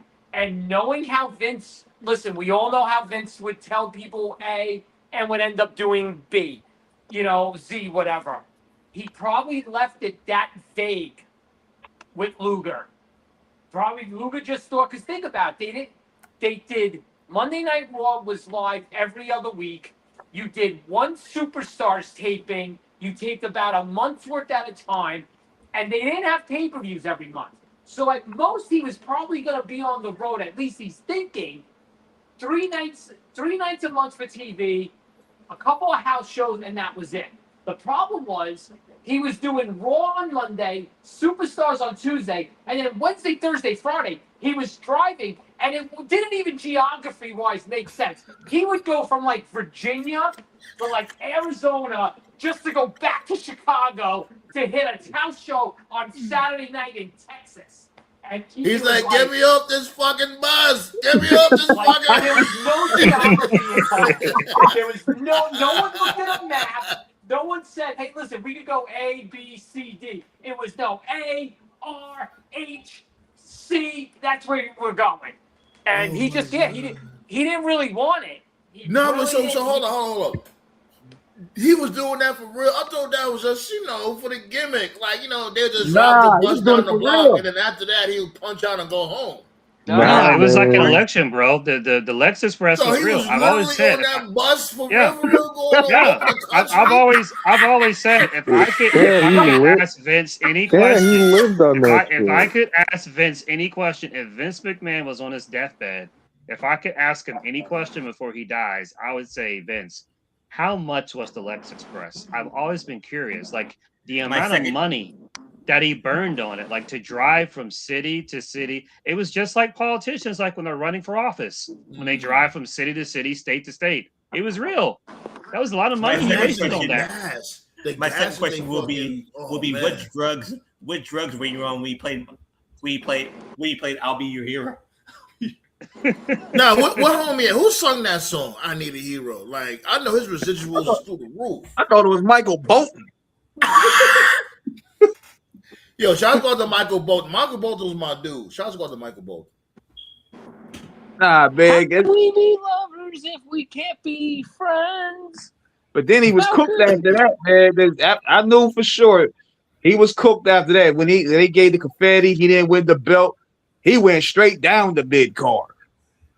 Yeah, they did that bogus shit. Remember, after that, him and Brett was co-winners of the Rumble. I'm like, okay, yeah, he was still strong in '93. He was still strong in '93. It was '94, right after Mania, that he completely fell off. That's when they dropped him. When they formed the Allied Powers, he was cooked. It was a wrap. After that, he was cooked with the Allied Powers. In '94, he lost to Tatanka. His Survivor Series team lost to DiBiase's team at Survivor Series. He got fucking squashed by Bundy in that match. He got tossed out like it was no big deal at the Rumble. He was done before the Allied Powers. He was done. Nah, when this dude won by disqualification against Yoko at SummerSlam. That was '93. All right, so was the following Rumble? Yeah. Isn't that when him and Brett was co-winners of the Rumble or '94? Yeah, he was good until Mania. That's what I'm saying. Look at everything after Mania. He was. When he lost to Yoko. Yeah. Oh, he was cooked. Bro.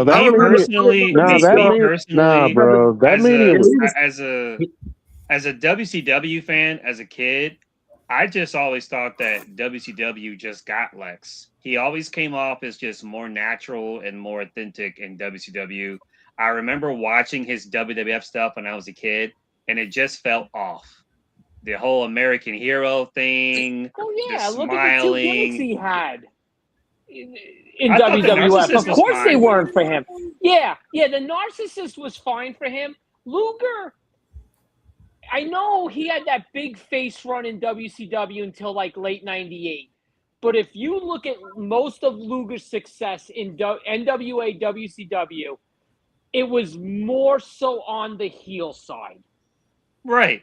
Because even in that big face run during the NWO, he was just a placeholder for Sting. At the end of the day, Sting was the end game, not Luger. Well, you won't get this, Sandman, because you're not a Star Wars guy. I always saw Luger, and John will get where I'm coming from.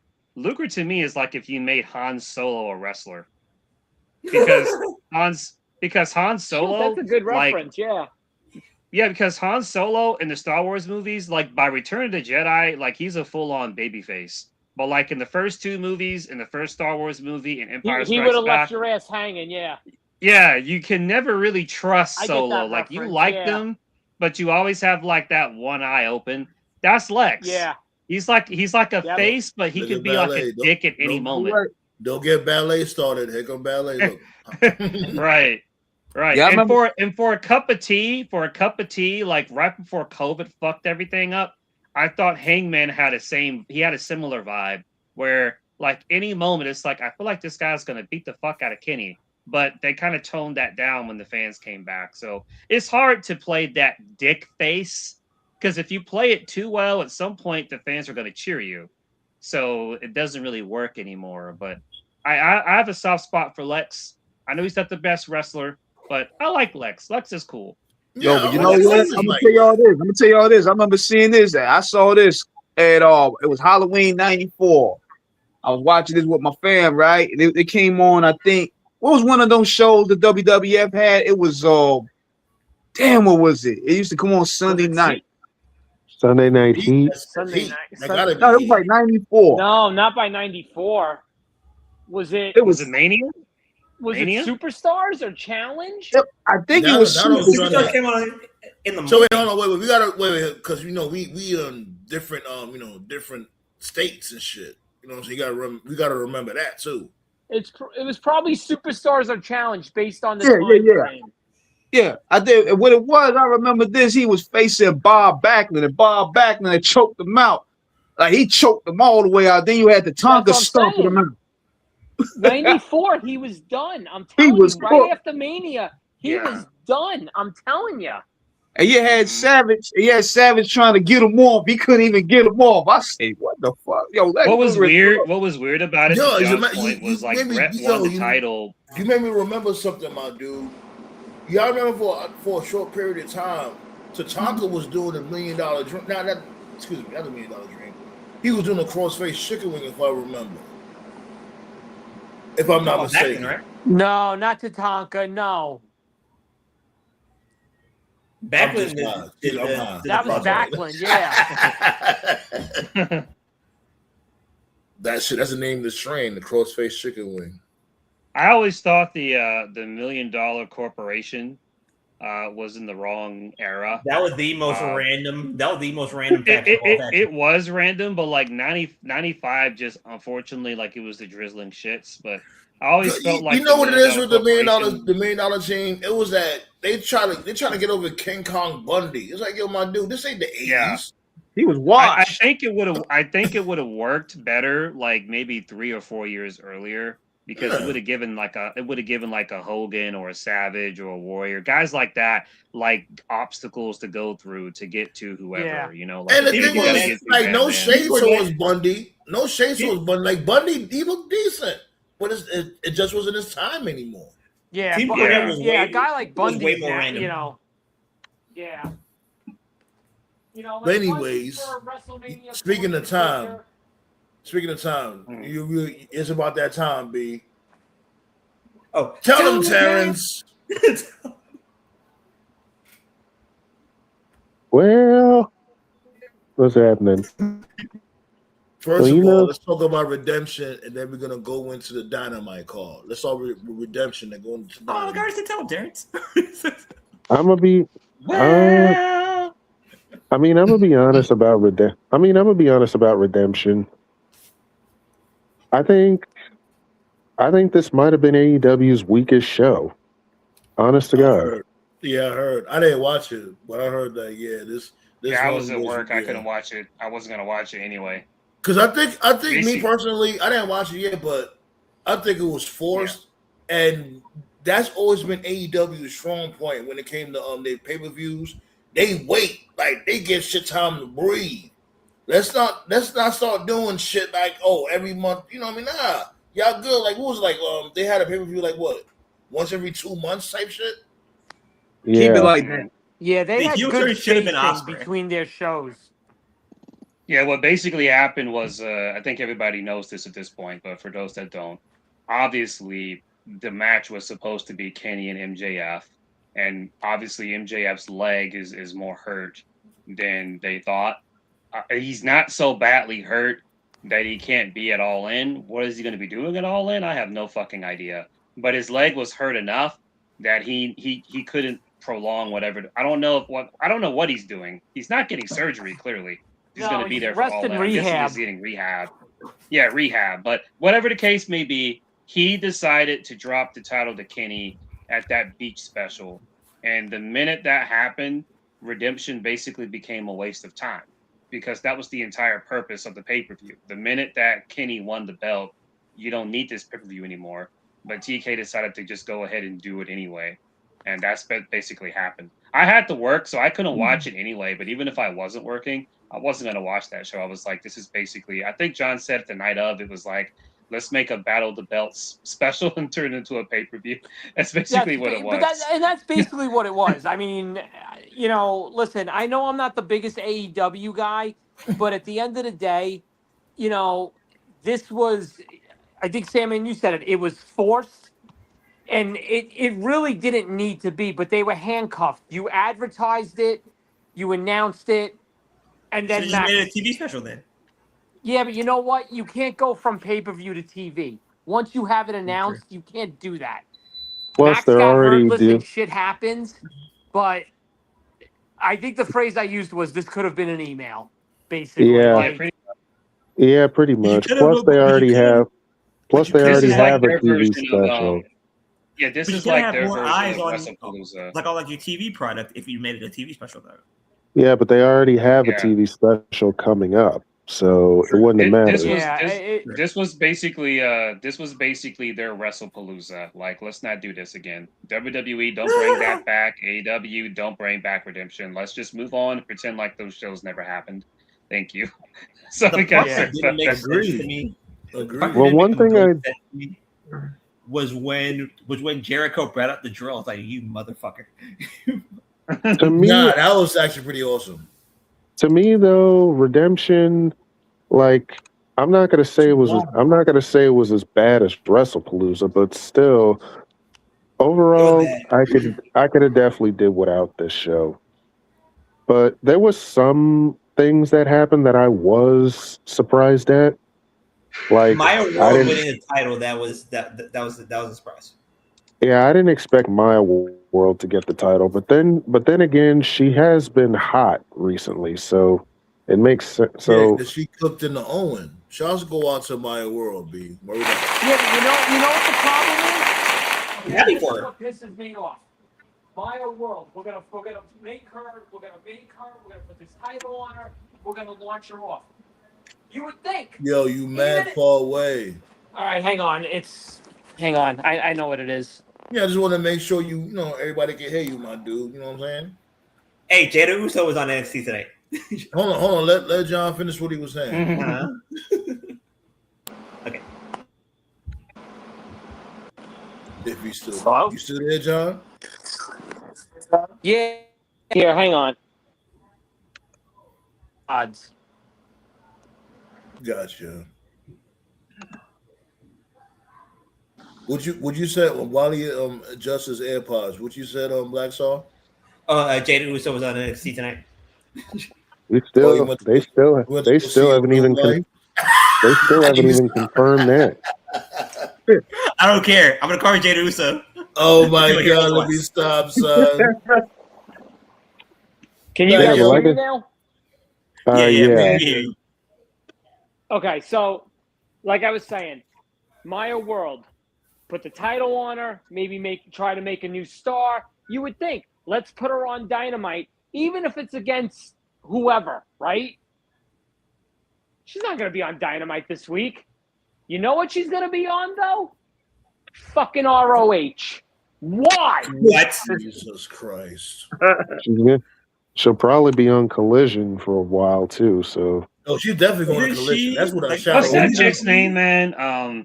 What's that chick's name again? The one who had the knee issues. You gotta be more specific. Yeah, a lot of them have the one from WWE, the one that kept getting hurt with her knee. Oh, Tegan Knox. Tegan Knox, yeah. Yes. To me, that's the big takeaway. Like, that could have been her spot. Right, literally, like Maya World's whole career is happening because Tegan Knox said no. Pull a Hogan. Like, really, like I'm not gonna hold like, you. I think Maya World is better than Tegan Knox. Like high. Clearly, that's not my point. No, she is. That's the story behind it. Yeah. No, I know what you mean, but maybe the wrestling god is like, I know what I'm doing, my son.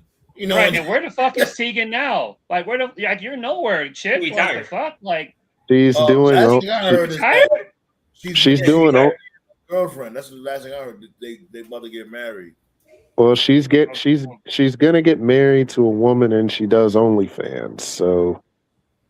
What? Yeah. Yo, see what I'm saying? Remember I told you that shit from before? Why every female wrestler, that's the first thing they think about doing if they're not wrestling?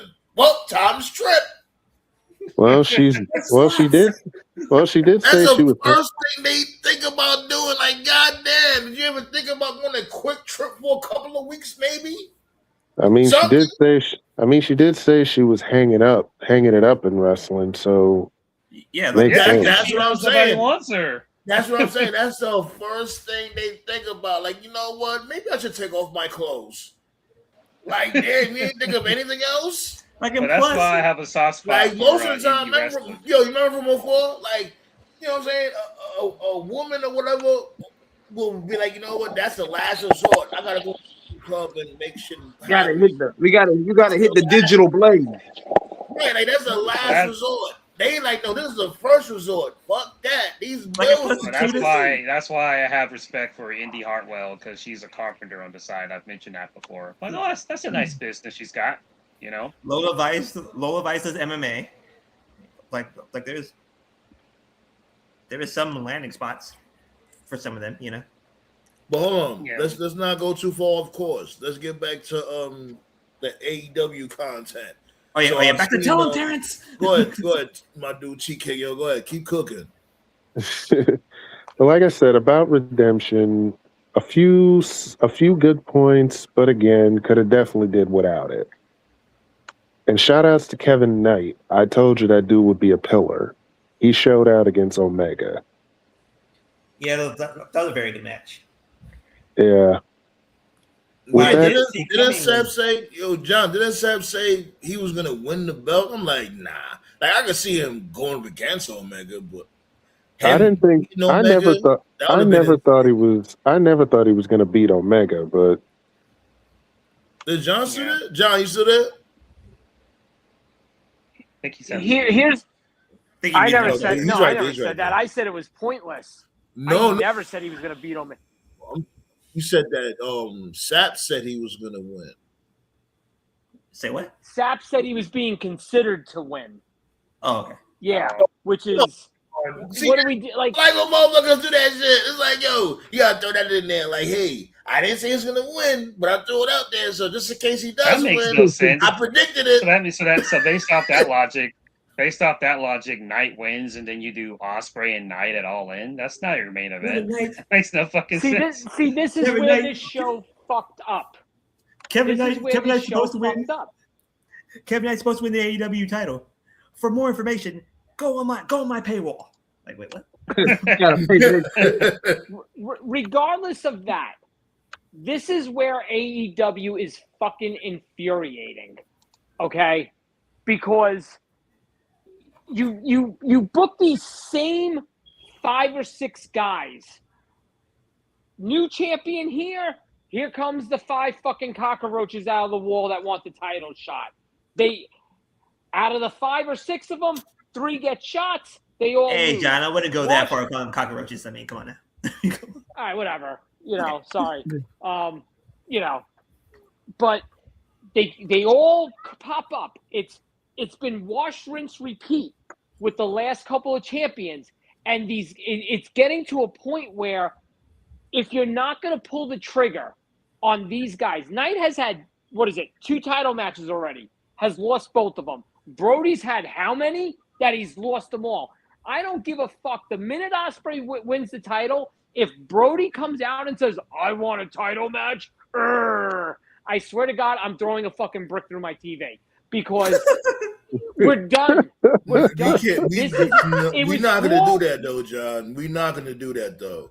How many times this dude Triple H is supposed to pull the trigger when it came to certain situations? No, listen, and I agree. Hang on a second. I agree. But listen to me. When Punk won the title, you didn't have 5 guys show up and say they want shots, all lose to Punk. Then Roman won the title. Same 5 guys came out, all lost to Roman.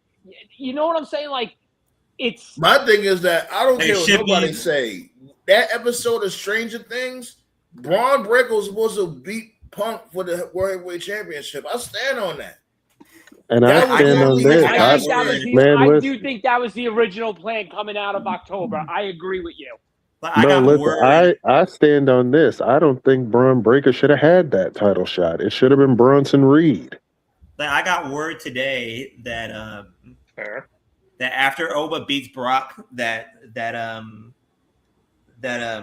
Braun Breaker is supposed to be next. Braun Breaker versus Oba. Yeah, that's the last thing Breaker needs. You don't need to do that to Breaker. In what universe would that make sense? Because Heyman wants revenge. I get it. I don't give a damn. Heyman ain't got shit to do with the Vision no more. No, Heyman's already wrote himself off. He basically looked at Maxine and said, "What do you need me for?" guys, hang on a second. There's been some belief that after SummerSlam, we've talked about this, Breaker may end up with Heyman. I've seen that. Yeah, that's the There's rumor. some That's the rumor belief that's that been going that's around. what's going to happen, that Breaker's going to kind of leave the vision, go with Heyman, and do their own thing. So I can understand that. I ain't gonna hold you. Breaker look like he don't even want to be there no more. No, Breaker looked miserable last night. Yo, he looked like Breaker his pet miserable. goldfish had moved out. But like a straight that's why like I'm saying that like Heyman or Breaker and Oba, it kind of makes sense. Yeah, but Breaker doesn't need that right now. Breaker needs to get involved in something that he can rebuild himself with. Breaker does not need to go from this to go losing to Oba. And, Get him off whatever there, we're doing SmackDown. Yeah, put him on SmackDown. Yeah, bro. Breaker That's even worse. Breaker needs some juice behind I've him. been saying put him on SmackDown before the whole. Oh my god! But put him on SmackDown and team him with Corbin. I've been saying that shit before the whole Vision shit was even a thing. Put him on SmackDown, put him with Corbin, give him the tag titles, and let him cook for like a year, half a year, whatever. Just get him off of Raw. That's the play. Okay, then. So you want to move him from Raw to I SmackDown? keep telling motherfuckers, him joining the Vision, that was the beginning of the end. I fucking knew it. Him and Trick would be a good program. Like him, No, hold on. making up Their with Seth matches were Rollins great was in so NXT. fucking stupid.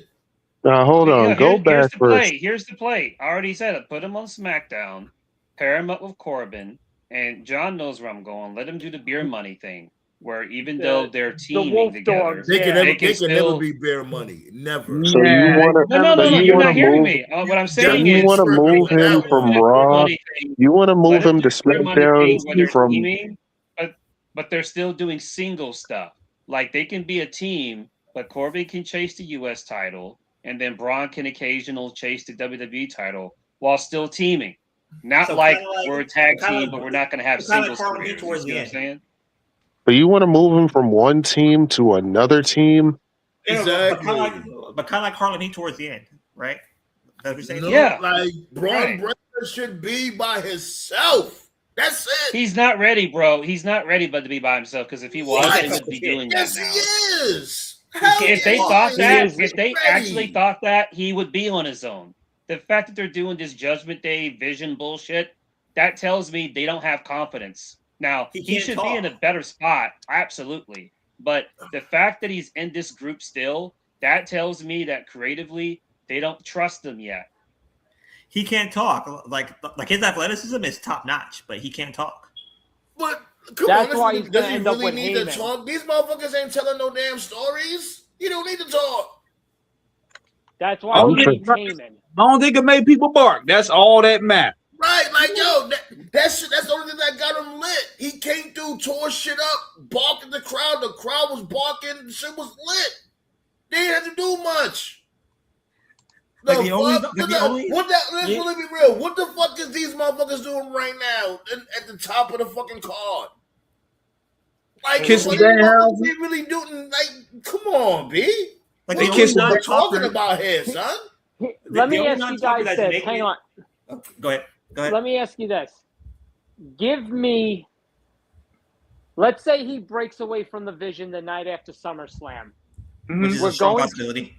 Wait. Just humor me for a second. No. Like I'm The agreeing with you. problem is, without putting him in a tag team, as a singles guy, whether it be Raw or SmackDown, give me 3 guys he can feud with that he could go over and would help build his credibility up. The I'll stick problem is, Trick and Mello. That's it. Trick. you're Mello and putting Ricky. him over Trick? You're putting him over Trick? Possibly, yeah.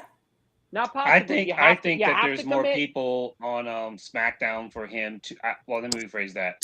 I think there's more people on SmackDown, and I hate to say this because he's just been beat down so much, but I think there's more people on SmackDown that are on a lower level that he can rebuild himself on. If you put him on SmackDown, That's what he needs. He can. That's what he Right, needs. he can have matches with like a Ray Phoenix, or if you for whatever reason found whatever the fuck he is, he could have a match against like a Dragunov or Carmelo Hayes Look at what or Blaze Ricky said. Starks. Dragunov's or- got a visa issue, so he's Okay, going to be gone Look for at a what while. Blaze said. Blaze said have break on AAA. What's the worst that could happen? He pressed the He mask can't on. speak Spanish. He can barely speak English.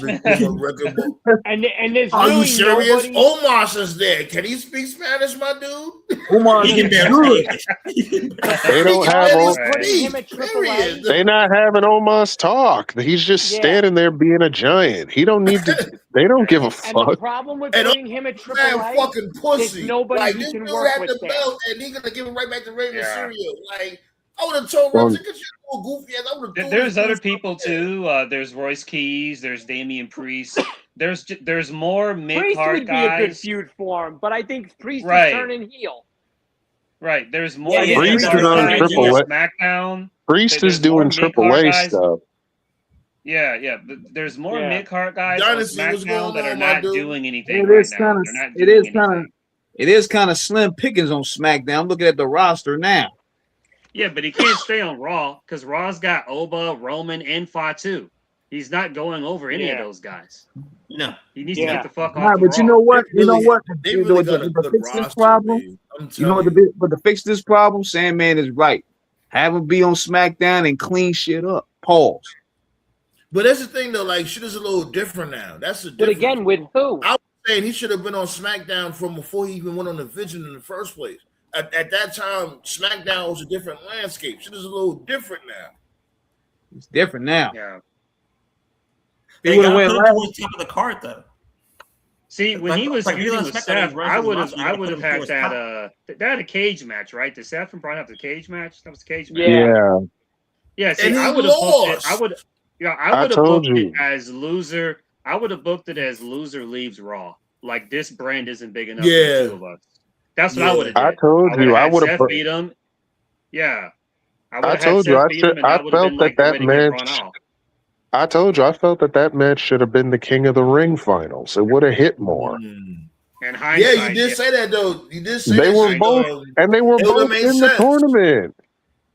And that's what I'm They- saying. Like Brock made shit confusing, B.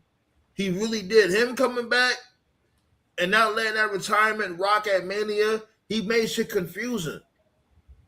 Have they clarified the Oba thing yet? As far No, they as haven't. Yeah, John was explaining it at the beginning of the show. Oh. He did? Okay, so he did What is not that? give up his title shot. no, Good. Okay, because some of the radio programs, and when I mean Nah, radio he didn't- programs, I mean like Yes. okay, because some of the radio programs on like actual officially WWE, some of those hosts were implying, not recently, but like a couple of weeks ago, they were implying with the wording that he gave up the shot. But then other No. folks were saying he didn't give up the shot. So he didn't give up the shot. he He gave never- up the shot he- at SummerSlam, But he didn't. okay, He is- didn't give he up the still title has the shot shot. at all. Yeah, he's Yeah. still Which got the means title most likely- shot. He's just not cashing it at SummerSlam because Most likely hey, Night of Champions will be the spot. Okay, I just want to clarify that. Just want to make yeah. sure. So Oba still has a guaranteed title shot. He's just not doing it at SummerSlam because, yeah, like he said, Brock would have screwed him anyway. So yeah, yeah. likely it's gonna be They- Night of They Champions. addressed it. Then you get- Yeah, then you they catch it addressed it. Made it make sense. You know, 1, 2, 3, simple. Yeah. No, it would be yeah, funny. Gotcha. No, what would be funny if Roman wins on Sunday, then all of a sudden you hear. "Duh, duh, ooh, duh, duh." I wouldn't be surprised if you see. I won't if be you mad see- at that, honestly. Yeah, you get a little. But no, tease. see, you can't do that though. This is not a Money in the Bank cash in. No, Nah, he's not for no. the We're not match. saying Not for cash the match. in. He's not calling a shot, basically. Just kind of like I'm still here, motherfucker, and Yeah, sooner yeah, or like later, one of those- Okay, you cool. and I are doing this. Not Yeah. not a. And you know cash-in, what? Just Yeah, you know what? I completely agree with you guys because he do gotta keep this foot on this dude Roman's neck. You know, Roman's my dude Yeah. and all, but it makes sense. This dude's supposed to be on the hunt. Don't stop that fucking hunt. You say you're just gonna get Brock out the way, and that's what makes me a little nervous because given the fact this dude Brock is undefeated in Hell in the Cell, it's his hometown. Oh, They tease WWE that- don't do no goofy shit to have They him tease win. that. Oh, but like trust ESPN, me. ESPN teased that way too much for him to win. Yeah, They teased that way too Oba damn is much. winning Saturday. Oba is winning Saturday night. Why do they keep pushing that? He's only had 2 Hell in a Cell matches. Hey, you got to put a lot of sauce on the steak, man. Just sell it. You know what I mean? Yeah, put I the mean, Worcestershire sauce on that steak, mate. He's only had 2 Hell in a Cells, and it's with the same person. Speaking of a good move by WWE, YouTube TV is now getting the free, promotion tour. Okay. With ESPN Unlimited. Oh wow! As long as you have like a YouTube is TV ESPN Unlimited on YouTube TV? I heard it's on YouTube TV now. Yeah, now it is. Like it just started, I think yesterday. Oh, They announced it. You know what? And, I don't know. Something was tripping with me yesterday when I was watching Raw. They did a segment about Hell in the Cell, and they made it like the cell was talking. And they made it like the cell was talking. Like the cell was talking? Double. Like the character itself? Who has 2 tabs open. Okay. Somebody has 2 tabs open. Yeah, double. Yeah, something doubling. Yeah. Yeah, Hell in the Cell was talking. Like it was talk. It was just. Hold on. Valley, yeah. 1 second, choice of defense at B. We doubling.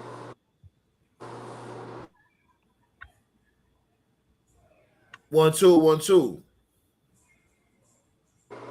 Yeah, you good. Yeah, I don't hear no double. Because I heard myself double.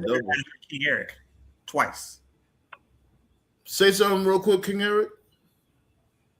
Yeah, I'm here. I didn't hear no echo. Y'all heard it? I'm good now. Okay. Yeah, Ballet says going. Okay. Yeah, I was like, hold on. Are they doing like a segue where it's like the Hell of the Cell is talking? I'm like, I don't smoke or drink anymore, but if I have a withdrawal or something, like, is the cell talking? It was on the ESPN. Cell is doing a promo. That was an ESPN promo. That's what that was. You know what else was crazy as hell? They had that big ass Netflix banner on top of the cage. I'm like, God damn, we get it. This is why are we doing this? This is still so crazy. That annoys me. And every 5 to 10 minutes showing some fucking celebrity. I don't give a damn about Mario Lopez having a good time. He ain't feeding us. Fuck Mario Lopez? When he come, Aguilado. That Saved by the Bell reboot. Put some fucking respect was on actually AC pretty good. Slater's name, God damn it. Yeah, I feel you on that, yo. I feel you on that, dude. Shots go out to AC Slater. To me, it's not about the ads and stuff. That annoys a lot of people. It's not the ads that are bad. It's the placements and time. Like we laughed our ass off here ago when Ray had his match with Dom at WrestleMania, and Dom had that really cool entrance where he came out with the handcuffs and shit, like he was a criminal. Like really cool entrance. He got in the ring. Like the best entrance he ever did. Convict Dom. Brought to you by Cinnamon Toast Crunch. That shit fucking took me out the immersion. How do you go from that to Cinnamon? Like I don't know who the fuck greenlit that. Like that stuff like that. It's the timing of it. Like they're trying to say Cinnamon Toast Crunch is gangster, B. Come on, Cinnamon Toast Crunch. Another announcement. Yeah, that's what gets me is like another announcement that was made today was that ESPN is now the home of NXT pay-per-views or PLEs, whatever. Well, yeah, they're playing them for free now. So like, they just giving them just away. Damn, they've lost all faith. No, I mean, like, look, I don't watch NXT, but I've always told people that's a good move. Yeah, I've always told people, like, if you don't have a good TV deal or whatever, just put your shit on YouTube. Like that was when fucking NWA Power was at its peak, when they were just airing on YouTube. That's when they had the most eyes on their product. And then when Billy moved it off YouTube, they've been like out of sight, out of mind ever since. Like, and actually, if you can't get a TV they got deal, it double for NXT because they'll air on the CW, but the library now is moving to ESPN. Like the NXT library disappeared off Peacock. So if you don't watch it on your local CW, you'll be able to go to the ESPN app, and just like you would find the WWE events there, now you'll be able to find the NXT ones as well as the NXT episodes. So it's actually a fuck all double that form shit. of I miss the exposure. network, B. And I'm just saying the network, man. All that focus. The network was lit. All do, man. Like, and another thing is that AAA is now going to be on YouTube and Peacock. Because Peacock, the network was 50-50. The problem with the network was the majority of the subscribers of the network were only using it to watch whatever the next pay-per-view was. They were not using it to watch the library. They weren't taking advantage of it. However, I put a lot of the blame on that. I put a lot of the blame on that for the WWE management itself, because you could take like 20 seconds of your television to just promote an old show from like 15 years ago. You know, just promote like In Your House International Incident, or promote like if it's like the anniversary or something. Like, you do that, and they never did. But they got the Vault channel, you know, on YouTube, WWE Vault. Yeah, and that's a great channel. The Vault is because awesome. The Vault will just post like random shit, you know. Again, like another thing is that the library will go to Netflix. They're just waiting for the right price, basically. What library though? Like the WWE library. Categories when it comes to WWE library. I've heard this too. WCW, ECW. You know, everything's gonna end up on Netflix. I know they're not just gonna sit there and just throw that on there all at once. There's a lot of content. No. Like they're gonna put in waves. Right. Because they got to give people a reason to subscribe to the service. That's how it is for everything. You'll get like you know how Netflix has like the SummerSlam vault and it's all the SummerSlams. Same thing with like different categories, right? They're gonna do that. Like for WCW, it will be the Starrcade vault or the Clash of Champions vault or the Great American Bash vault. And they, and then they'll just load it like that. Shit with the network. It was already there. All that shit. It was already there. Now that bag was calling, man. The next thing you know, you getting about like almost a Billy up front. Then you get another Billy doing a network deal here. And here's the thing, like at first, I wasn't fucking with the WWE network. I thought that shit was ass at first, but like as the years went on, gradually I'm like, yo, okay. They sort of provided more content. The stream started to get more strong because you know the shit used to be bumming out and all that, buffering and all that. And like as the years went on, the network got better. I'm like, okay.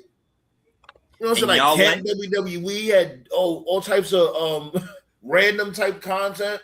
You had all the Raws, all the fucking SmackDowns. You had all the ECWs and the pay-per-view. You had the fucking Stampedes. You had AWA. You had every fucking thing. By the way, it was Vince's idea to hire Nick Khan. It was Vince's idea.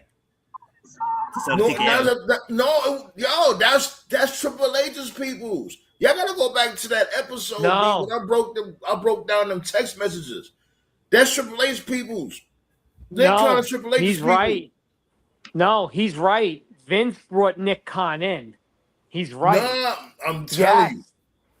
No, I know what you're talking about with the messages. Yeah, Nick Khan. The relationship now. Thank Triple H for the job. Vince hired Nick Khan because Nick Khan was the guy who, remember, I mean, I know they do releases every year, but remember when they did the big ones in 21 coming out of the pandemic? The Black Friday. That was Nick Khan. Because Nick Khan was the guy who said, I don't give a shit who's involved in what. If they got to go, they got to go. Right. And Vince was still in power in 2021. Yeah. Yeah. But Vince hired Nick Khan. But this dude, Nick Khan, thanked Triple H for the job, my dude. Triple H must have bigged up them, but Vince did the hiring. Yeah, that's what I'm saying. Vince hired him. He's right. Nick Khan was there. He said, I would not thank them because Triple H said, oh, thank you. And Nick Khan said, "No, thank you. If it wasn't for you, I wouldn't be in this position right now." Yeah, he big up him. That's what he did. Triple H vouched for him for sure, but Vince hired him. No, he's absolutely right. Vince hired him. Because Vince was responsible for the timeline does add up. Mm-hmm. What? Because I thought Triple H had completely nothing to do with Nick Khan. But come to figure out, like, yeah, they people sue. And not only that, him and Dewey, they grew up together. No, like he picked up them. This dude Dewey, they grew up together. He picked up them. And in reference to that, I feel like one of the reasons why, because like before any of this stuff happened, like many other fans out there, I had always envisioned it like, you know, if Triple H ever took over, the first thing he would do would be getting rid of a lot of Vince's people and bringing in his own people. And under regular circumstances, I still think that's what would have happened.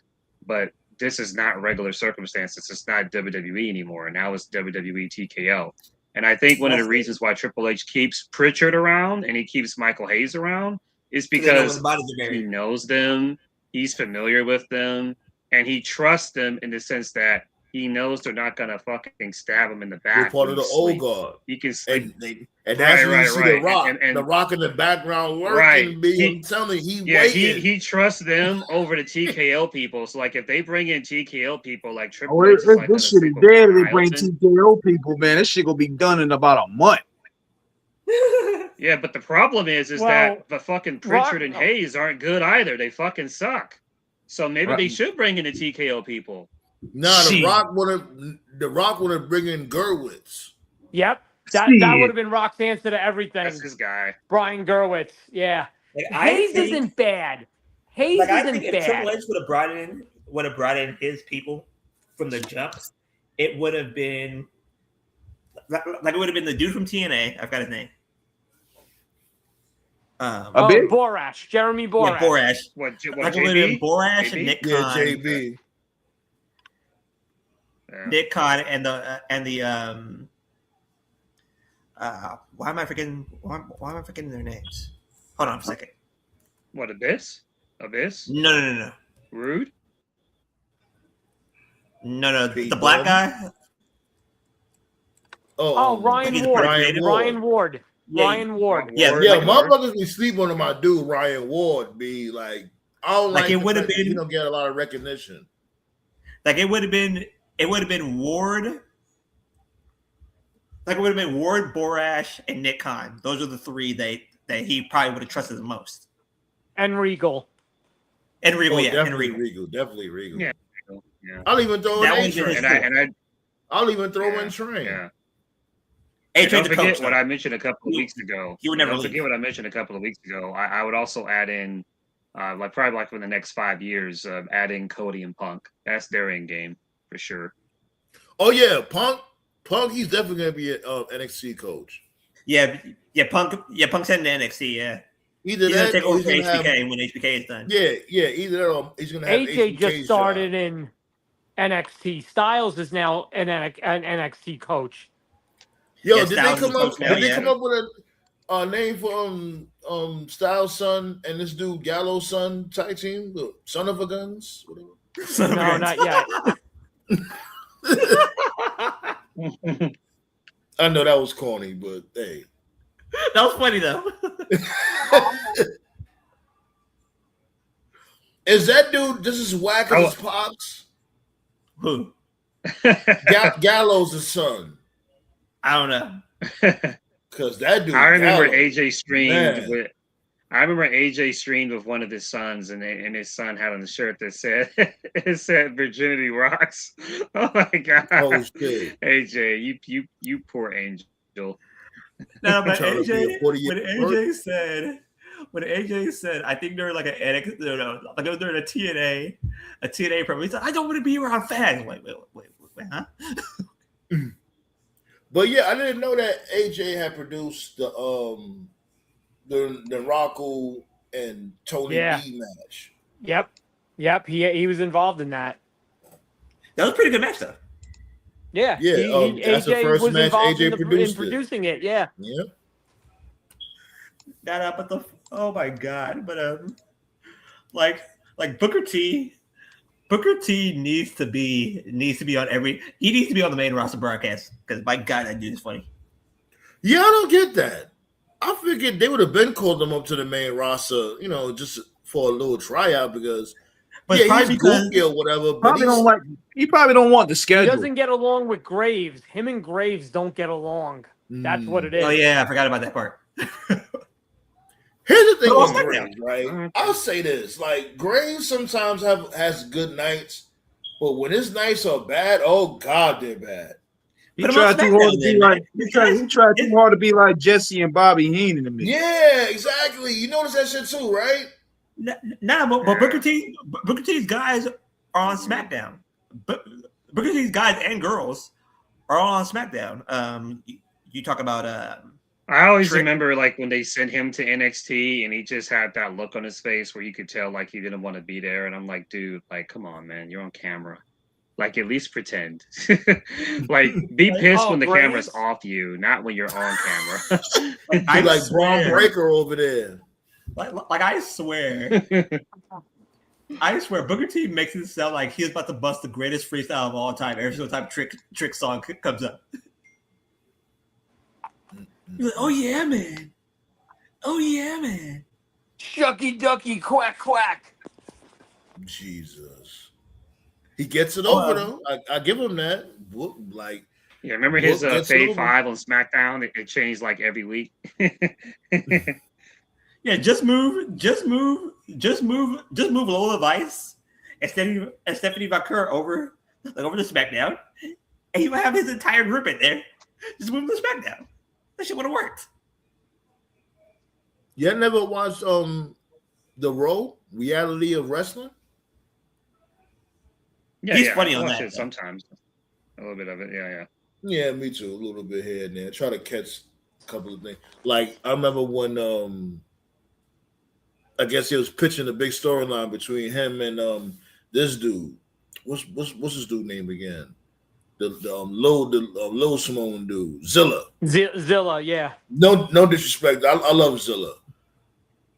And they was pitching the storyline basically like like a Stone Cold Vince McMahon type storyline because given the fact that Booker is the owner of the Raw or whatever, and try to have this dude Zilla as the rebel.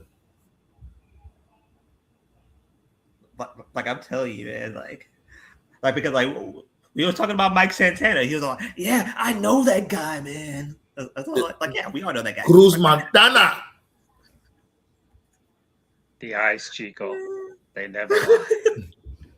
Well, let's get back to that worried? Hold on. Let's get back to the AEW content because okay. Back to tell him, Terrence.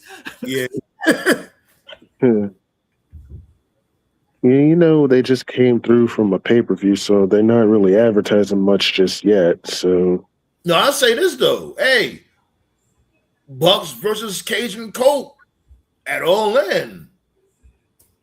The old Bucks versus the young Bucks. Well, mid-age Bucks. Like I'm hearing TLC. That's what I'm hearing. I'm hearing that New Day is going to debut that night, and that the Machine Guns are going to be with them.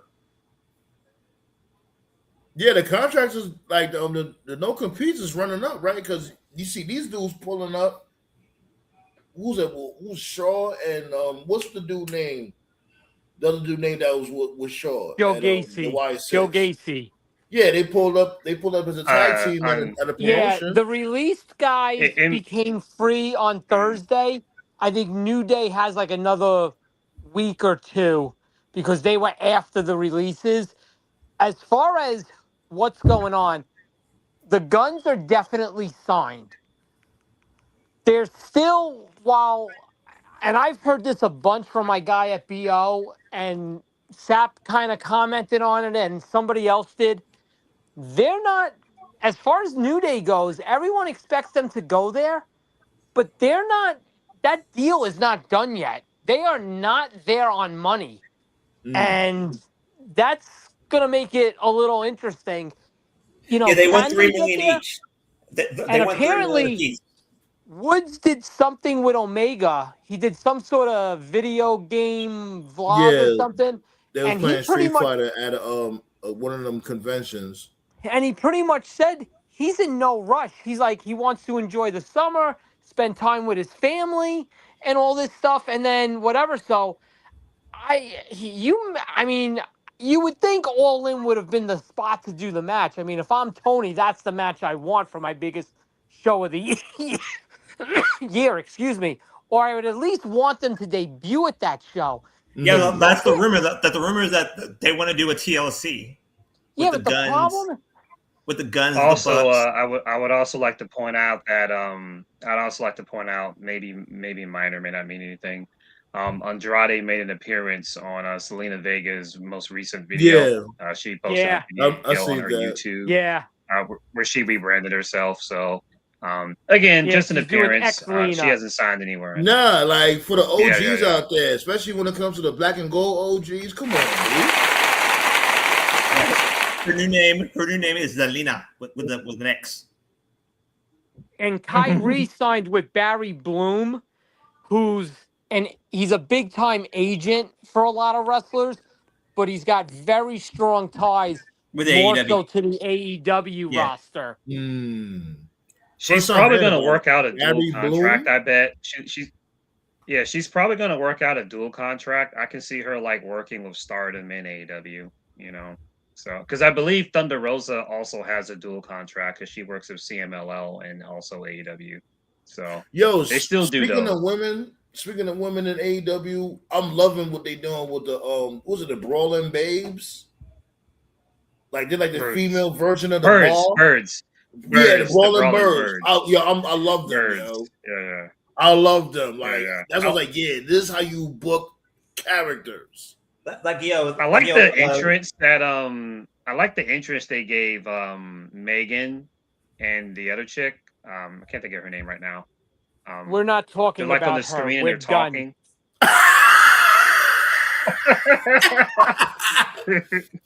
John just lost his mind real quick. He said, Megan Bain is dead to me. What happened? Like yo, that dude Mick Foley was crashing out, son. Well, two things happened. Number one, I discovered Reign of Vulcan.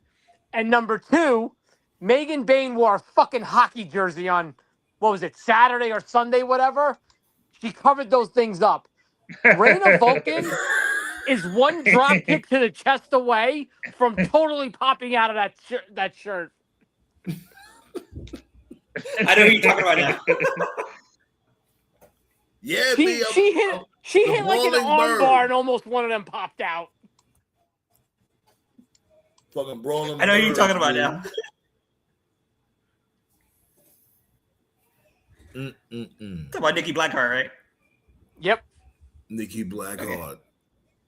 They are gonna burst. She is one like forearm away from them just popping out. Jesus. Yeah. He's on his Mr. Man over here, right? Speaking of bad news, yo, Toph, how do you feel about your mistress winning the AEW Women's title? Yo, shots go out to fucking Willow. Nah. Let's bust some shots for Willow. It's because she made the comment on Beat Break where she was alluding to Willow faking the injury, and like none of the commentators called her out on it. They just kind of kept quiet, didn't say anything.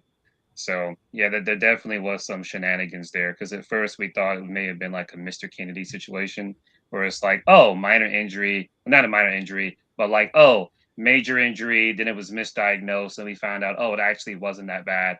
But now there's some people speculating that, in fact, she may not have been hurt at all. They just didn't want to beat her.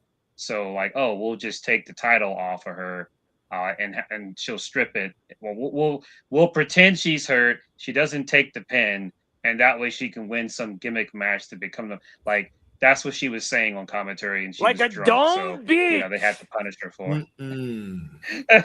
Right. And I do think that there's possibility. Well, I was at work, so I avoided. I escaped that, you know. So, you know. Yo, didn't she have like a longer name when she first had pulled up to Dynamite? Was it Thekla something? I could have sworn she had like two names. No, it's just Tekla. Toxic Spider. No, it was always the Toxic Spider. The Toxic Spider, Yeah. Tekla. Okay. Yeah. But they were they were in an odd spot like anyway because from the very beginning it was weird because like, well, Tekla's a heel, Mercedes is a heel. You can't do heel versus heel. I mean, it's different. It's a fresh match you never seen before. You can't do that. So you kind of here's the other thing too. Three-way. My bad, my dude. I wanted to say this before I forget about it. Like when it comes to the women in AEW, they're just more fun than the women in WWE. Like seriously, I'll tell you why. It's because they talk like regular people. Tekla's drunk on commentary all the time. That's why. But she cooked though. She cooked. Well, it's not just that. It's not just that. Like, I'm not even trying to be anti-WWE. It's because the girls in AEW talk like regular must be anti-WWE. The girls and the girls in WWE don't, and they've been that way for a long time. Like the way they talk, regular people don't talk like that. Right? They just don't.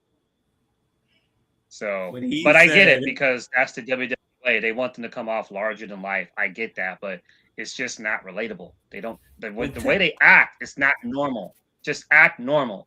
The girls in AEW, even TNA used to do that. Like when TNA was good, like back in the Spike TV days, like Victoria, the Beautiful People, Taryn Terrell, Gail, Kong, they all acted like regular girls. Like they were hot, but they acted normal. You know what I mean?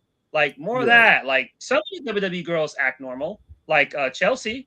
Chelsea's great, but it's just her. And look what like, they doing with her. Like, come on, like stop playing with Chelsea, B. She definitely earned her stripes. Normal when they let her be a heel. When they let Tiffany be a heel, she comes off as normal, but they miscast her as a face for some reason. I still don't get why she's a face. No, I ain't gonna lie. I think more she's overrated, B. I came to that conclusion. Jay's getting better. I think Stratton is overrated, B. I'm not gonna hold you. Jade's coming off more natural though nowadays. Jade is getting better. Yeah. I've noticed that ever since Night of Champions. She's better. When she does the, I don't think Tiffany's. I don't think Tiffany's overrated. I just think she's miscast. She's clearly a heel, and they've had her as a face for a long time. Nah, shorty ass, B. When Jade does that, she's fucking as athletic as all hell. She's I give her that. Like she's a gymnast. That's literally it. Shorty can't wrestle. One more thing too. I don't think she's a wrestler. Yeah, one more thing the too. The problem is she just did an interview not too long ago saying I think she's in her mid-20s now. She's like, oh, by the time I'm like 30, 31, I'd love to be in Hollywood. Like, what the fuck are we doing then with her? I'm not surprised. Yeah, you shouldn't say that. Yeah, but you don't say that. You don't say that out loud. Yeah. Like, you don't. Yeah. She said SGT Slaughter out loud. Yeah. The other issue too with WWE in comparison to AEW, and I'm not trying to be discriminatory to like how girls look. You're about to be. In AEW, a lot of the girls look different. Like their presentation is different. They look different from each other. Like you're just talking about Tiffany Stratton, right? Here's the problem with Tiffany. Like I just said, she's better as a heel, and she is. But here's the problem: you already have Liv Morgan, who's a hot blonde, and she's a heel. You already have Mariah May, who's also a hot blonde, and she's a heel. So if you turn Tiffany, guess what? Now you have 3 hot blondes that are a heel. So it's like you have too many blondes. You see what I'm saying? Like, change it up. Change, like TNA was good at that. Like, okay, here's a redhead, here's a blonde, here's a brunette. I know it sounds like I'm nitpicking, but no, like it makes a difference. No, you're right, because not only that, they all had plans in TNA, like when it came to them individual knockouts. Yeah, like when it comes to WWE, it's so different. Is, like they just throw motherfuckers out there and like, oh, just get into a brawl.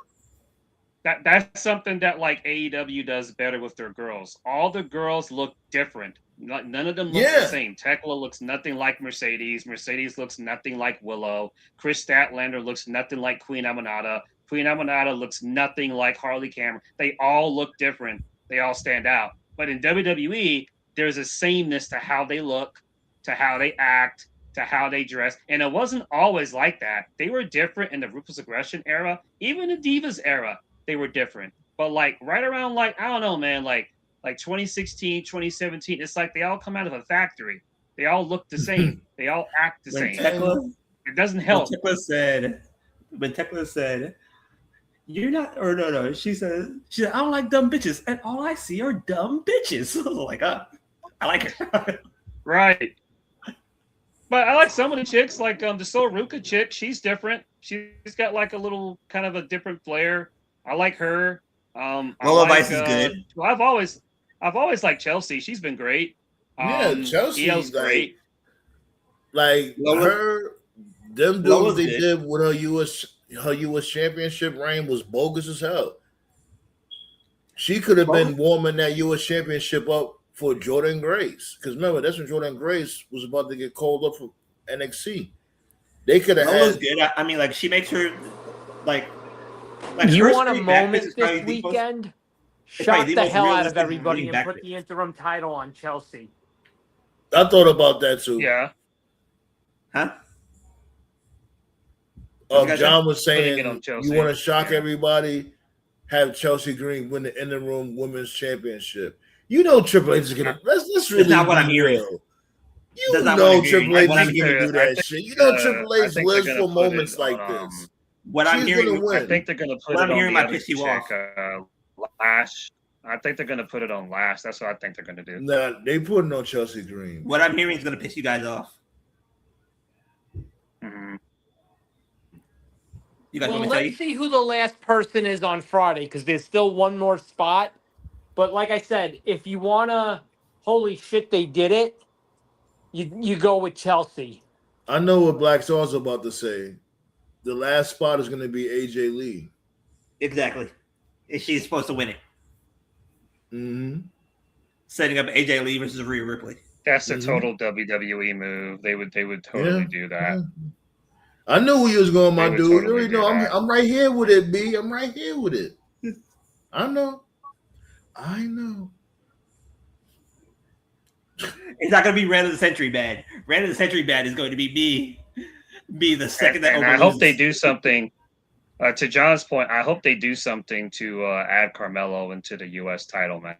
Oh, he's cool. Yeah, you're right. Yeah, they're about to put him on the Uber, and hopefully the Uber could turn into a boat or a submarine because they're about to pack him up. He's done. Corbin is requesting that Melo is supposed to be in the match. The problem Melo has right now is they booked him pretty good with the U.S. title run.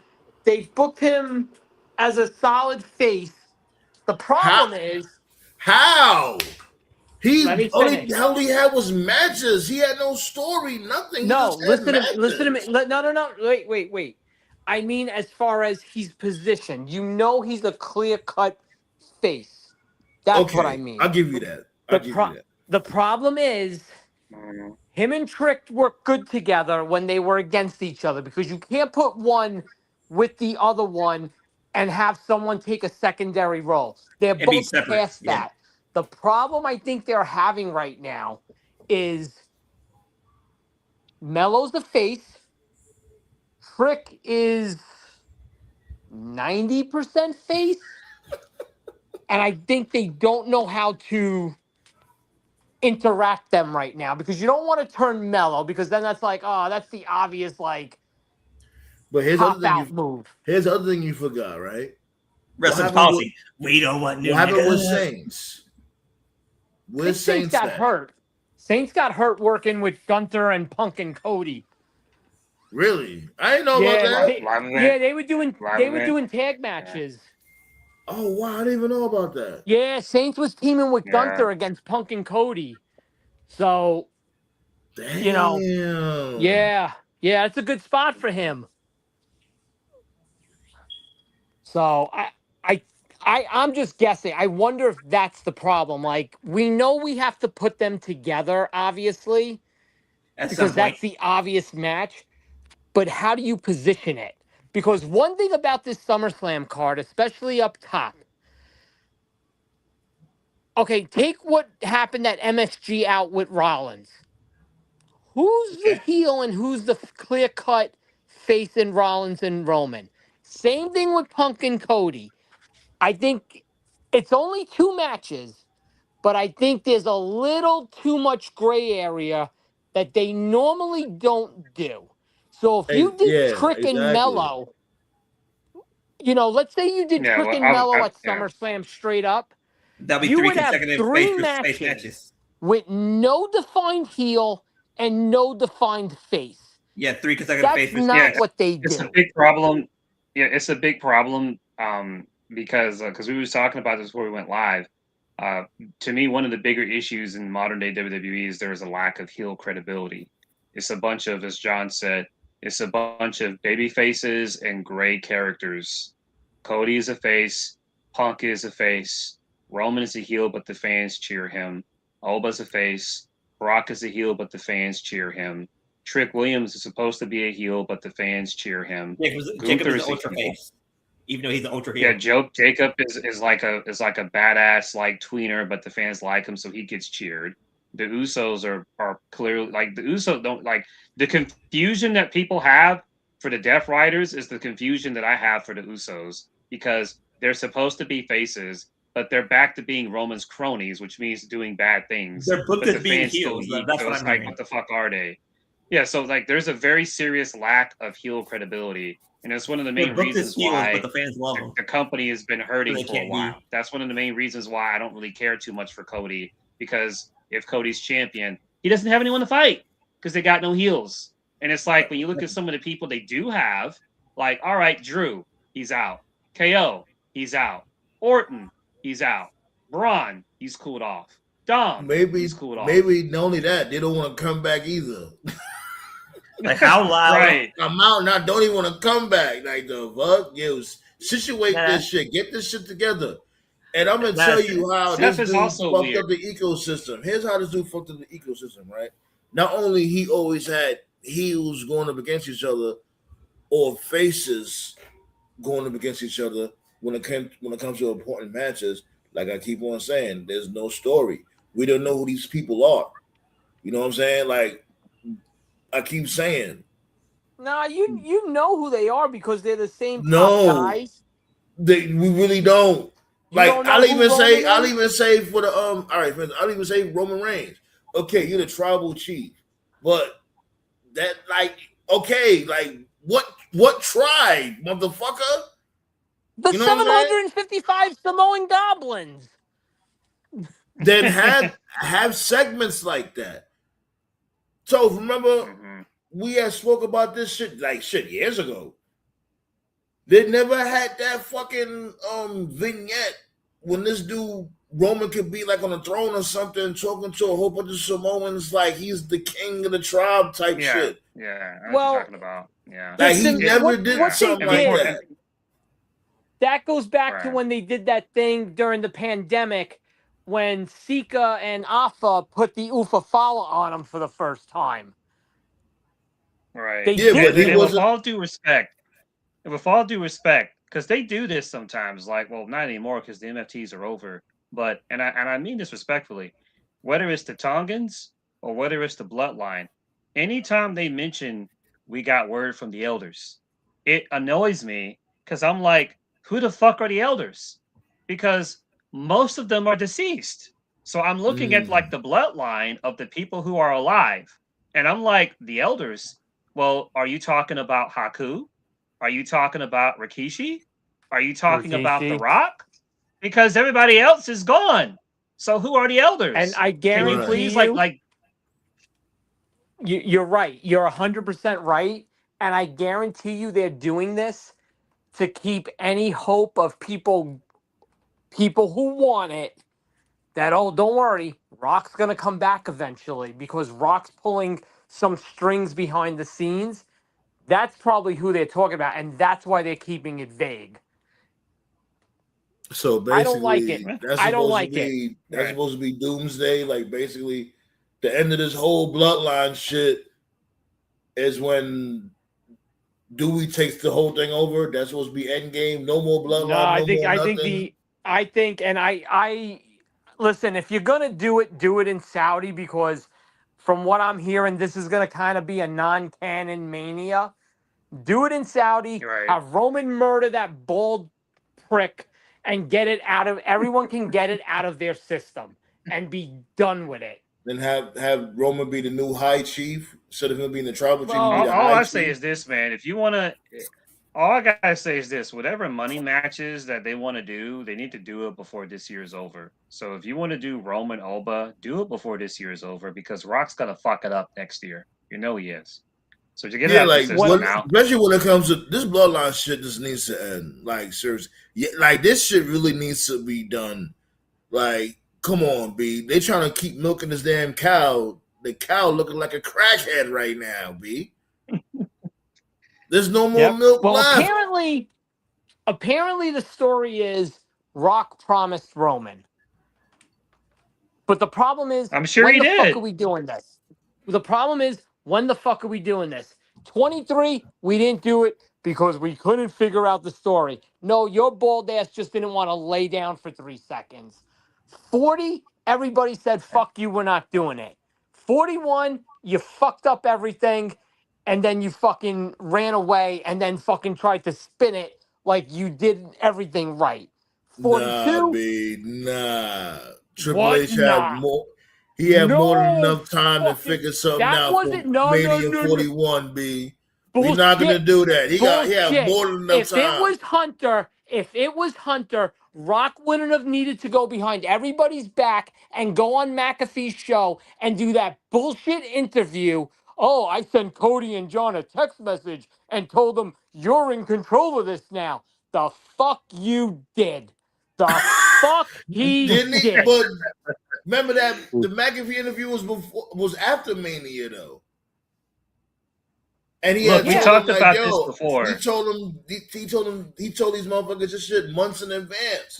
But we talked No, about he this didn't because before. they even So talked we'll about it go on Unreal. Chris, give me a second. right. They Yeah, talked about it on okay, got you. Unreal that wasn't what fucking happened. He went because everything went over so bad at Mania. I'll never forget it. Mania was on Sunday. He went on Pat's show on Tuesday and was spewing shit out that nobody had any fucking clue what the fuck he was talking about. Even Cody and John Right. said it on Cody's podcast.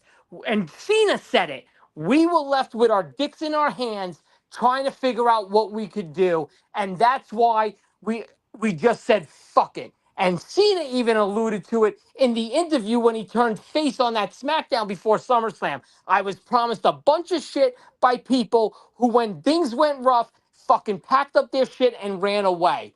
He fucking lied on Pat's show to cover his ass.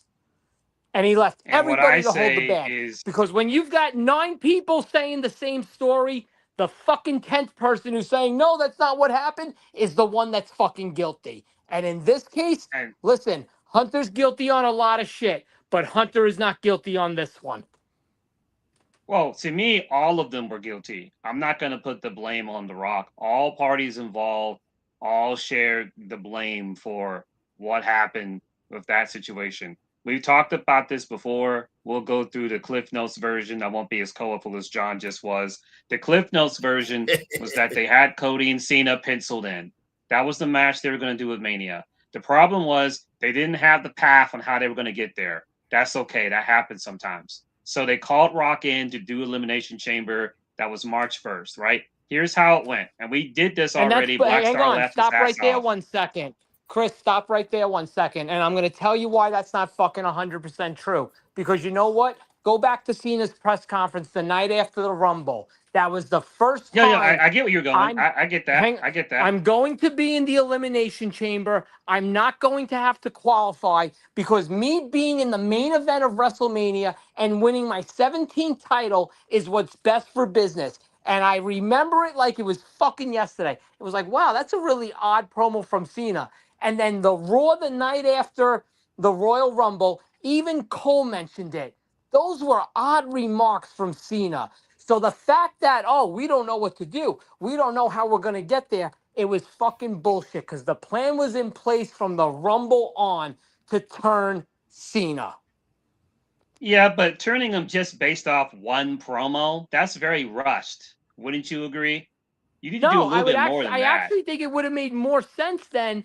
At the end of the day, if the story would have been that Cena was just, at this point, he knew he was at the end of the line. He was desperate. He wanted that 17th title. And you know what? He was going to forget about everything for the last 20 years. to just get it because he came so tunnel vision, that would have made more sense than, I need your soul. Be my champion. I want your soul. I agree with that. You know, we all agree with if that. Cena would have But the just long done story that short of it without is, Rock in the ring, picture the Cena turn, All right, the way it happened. Wait, hold on, wait. Without Rock in the ring. Who called who though? Who called who? Let's start there. Who called who? Oh, I was doing it. Well, hold up. John got his time to cook. John got his time to cook. All I wanted to ask. The Cliff Notes version. That's right. all I What I was saying was, because remember, what I was saying this dude. Hold on.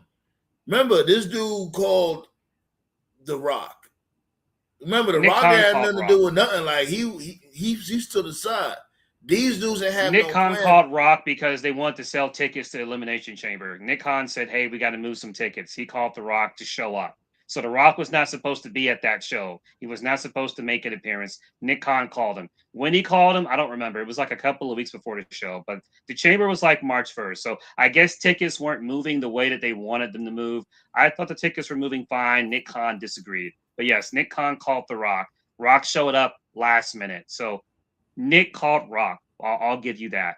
But to give a Cliff Notes version, what happened? Rock showed up, okay? It was Rock, Cena, Triple H, Cody, right? They're all talking. And they're like, okay, what are we doing tonight? What's the plan? And then Rock said, I want to turn Cody heel. Cody said, that's stupid. Cena said, that's stupid. Triple H said, that's stupid. Rock said, oh. Triple H said, what else you got? As in, like, okay, he didn't have anything himself. So what else do you have? And then Rock said, let's turn Cena heel. And Cena was like, I like it. Cody was like, I like it. Triple H is like, I like it.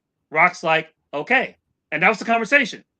And that's where the heat literally, came from. like, because, they wanted Cody to turn heel, and Triple H wasn't here for it. He was like, nah, I don't want to turn And I think what happened that year, because John even admitted this himself, what happened was they were doing too many things. They had too many things close to get, like, it happens. Like, I'm not shitting on Triple H. But you're supposed to have a fucking plan. This is not the first time WWE they brought Raw to Netflix. Schedule hold up. when it comes to PLEs. They brought Raw to Netflix. They brought back Saturday Night Main Event. They were doing all these international shows. So they had all this like important stuff back to back to back. So because they had so much important stuff, because Mania was longer, because they moved the Mania to like so much shit was happening, they were not able to get the long-term plan down like they normally would have. And that's why I think everybody takes the blame. Rock takes the blame for blowing up the shit and not sticking to it. Triple H takes the blame for not having a better long-term plan. And I even put a little blame on Cena. And the reason why I put a little blame on him is because he should have had the wherewithal to put his foot down to be like, hey, man, I think we can do this better. He should have did that, and he didn't. And in Cena's own words, he's more of a, I just do what I'm told. Fair enough. But because of who you are, you should have put your foot down. The only person I really felt sorry for was Cody. He got fucked over again. So it's like, I felt sorry for him then. Do I feel sorry for him now? No, I don't. You know what? I'm going to ask you a question. I'm going to ask both of you a question. And I want think and answer me honestly. Do you really think when Triple H said to Rock, well, what else you got? When Rock said, well, let's turn John, do you really think that was the first time that idea was in any of their heads? Of course not. Thank you. That's my point. Rock didn't reinvent the wheel here. It was an idea they had already in place, and it was like, well, you're here, so how are we incorporating you to it? Because remember, the original rundown for that show had the Rock Cody segment in the middle of the show. Then it got moved to the main event. I will stand my ground, and if you want to tell me it's because I hate Rock, this and that, whatever, okay, whatever, but it's not that. The plan was in place to turn Cena. Right. Maybe that was the plan. Maybe the why, But I think if you go back to the Rumble, the plan was in place because there is no reason. Why else would Cena cut that promo post-Rumble? Here's the main thing I'm saying, right? It's all about the moments. You can't have a plan just for one day. That's the main thing. Like, Thank you know what I'm saying? Yeah, Cena turned heel. Hey, Sandman, you and just it was proved my point. They had no gas left after that. Nah. See, you just proved my point. Don't have a plan for one day. But according to Rock, okay, you know, oh, no, I just showed up at Elimination Chamber and then I sent them a text that nobody knows about. And even after the fact, all those months later, Cody and Cena never mentioned the fucking text from Rock, okay? That's what I'm saying. Like what Topaz said not too long ago, he nailed it. He said everybody shares the blame for different reasons, and I agree. And the reason why I say Triple H deserves a little bit of the blame is because right now we're talking about the failed heel turn, but during that same period of time, just to show the lack of planning, it was buried at that moment. But during that same period was when the New Day turned heel, and the heel turn itself was great, but then there was like no follow up at all. And then you also had that feud between, and I know a lot of people forgot about this, they had that feud between Bayley and Roxy that was also just dropped. And it was like, what happened? So there was a lot of stuff that just got dropped at that period. And it was because they had, and I personally believe it was because they had too much going on. They had just moved Raw to Netflix. Yeah, they had and just introduced the new title. Yeah, I laid that map out for you. You're 100% right that there was just too much in a small period of time. But here, I guess here's my point. If what Rock said make was your point, true, you got to get up out of here. Go ahead. Yeah, I got to go to bed. Yeah. Well, I'll close on this. If what Rock said is true about the text message, okay, he said that April 20th. Cena and Cody did Cody's podcast after Cena's retirement match, and they were talking about everything that went on. Every detail was discussed. In what world would between the two of them, and these are two pretty smart guys, Cena and Cody, okay? Very detail and oriented. You don't think one of them would have mentioned the text message? That's why I'm saying I think Rock was just, it was clear as day that day on McAfee, but Cena and Cody kind of cemented it. Rock was just full of shit. We might have to do a deep dive on this shit low key. Like, you know what I'm saying? We might have to, because we gotta really to really get a clear understanding. We gotta know the timeline, like altogether. But you know, I think this dude Toph is more on the money about everybody shares blame. I definitely agree, and you definitely made some valid points too, John. You know what I'm saying? I can't dispute none of that shit. Listen, I'm not disagreeing with what Chris said.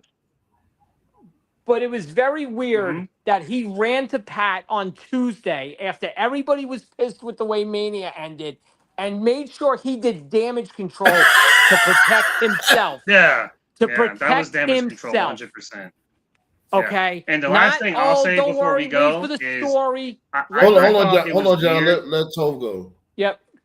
Yeah, the last thing I'll say before we go is, and I get where Rock's idea was coming from, but I think he's been out of the business for so long he forgot.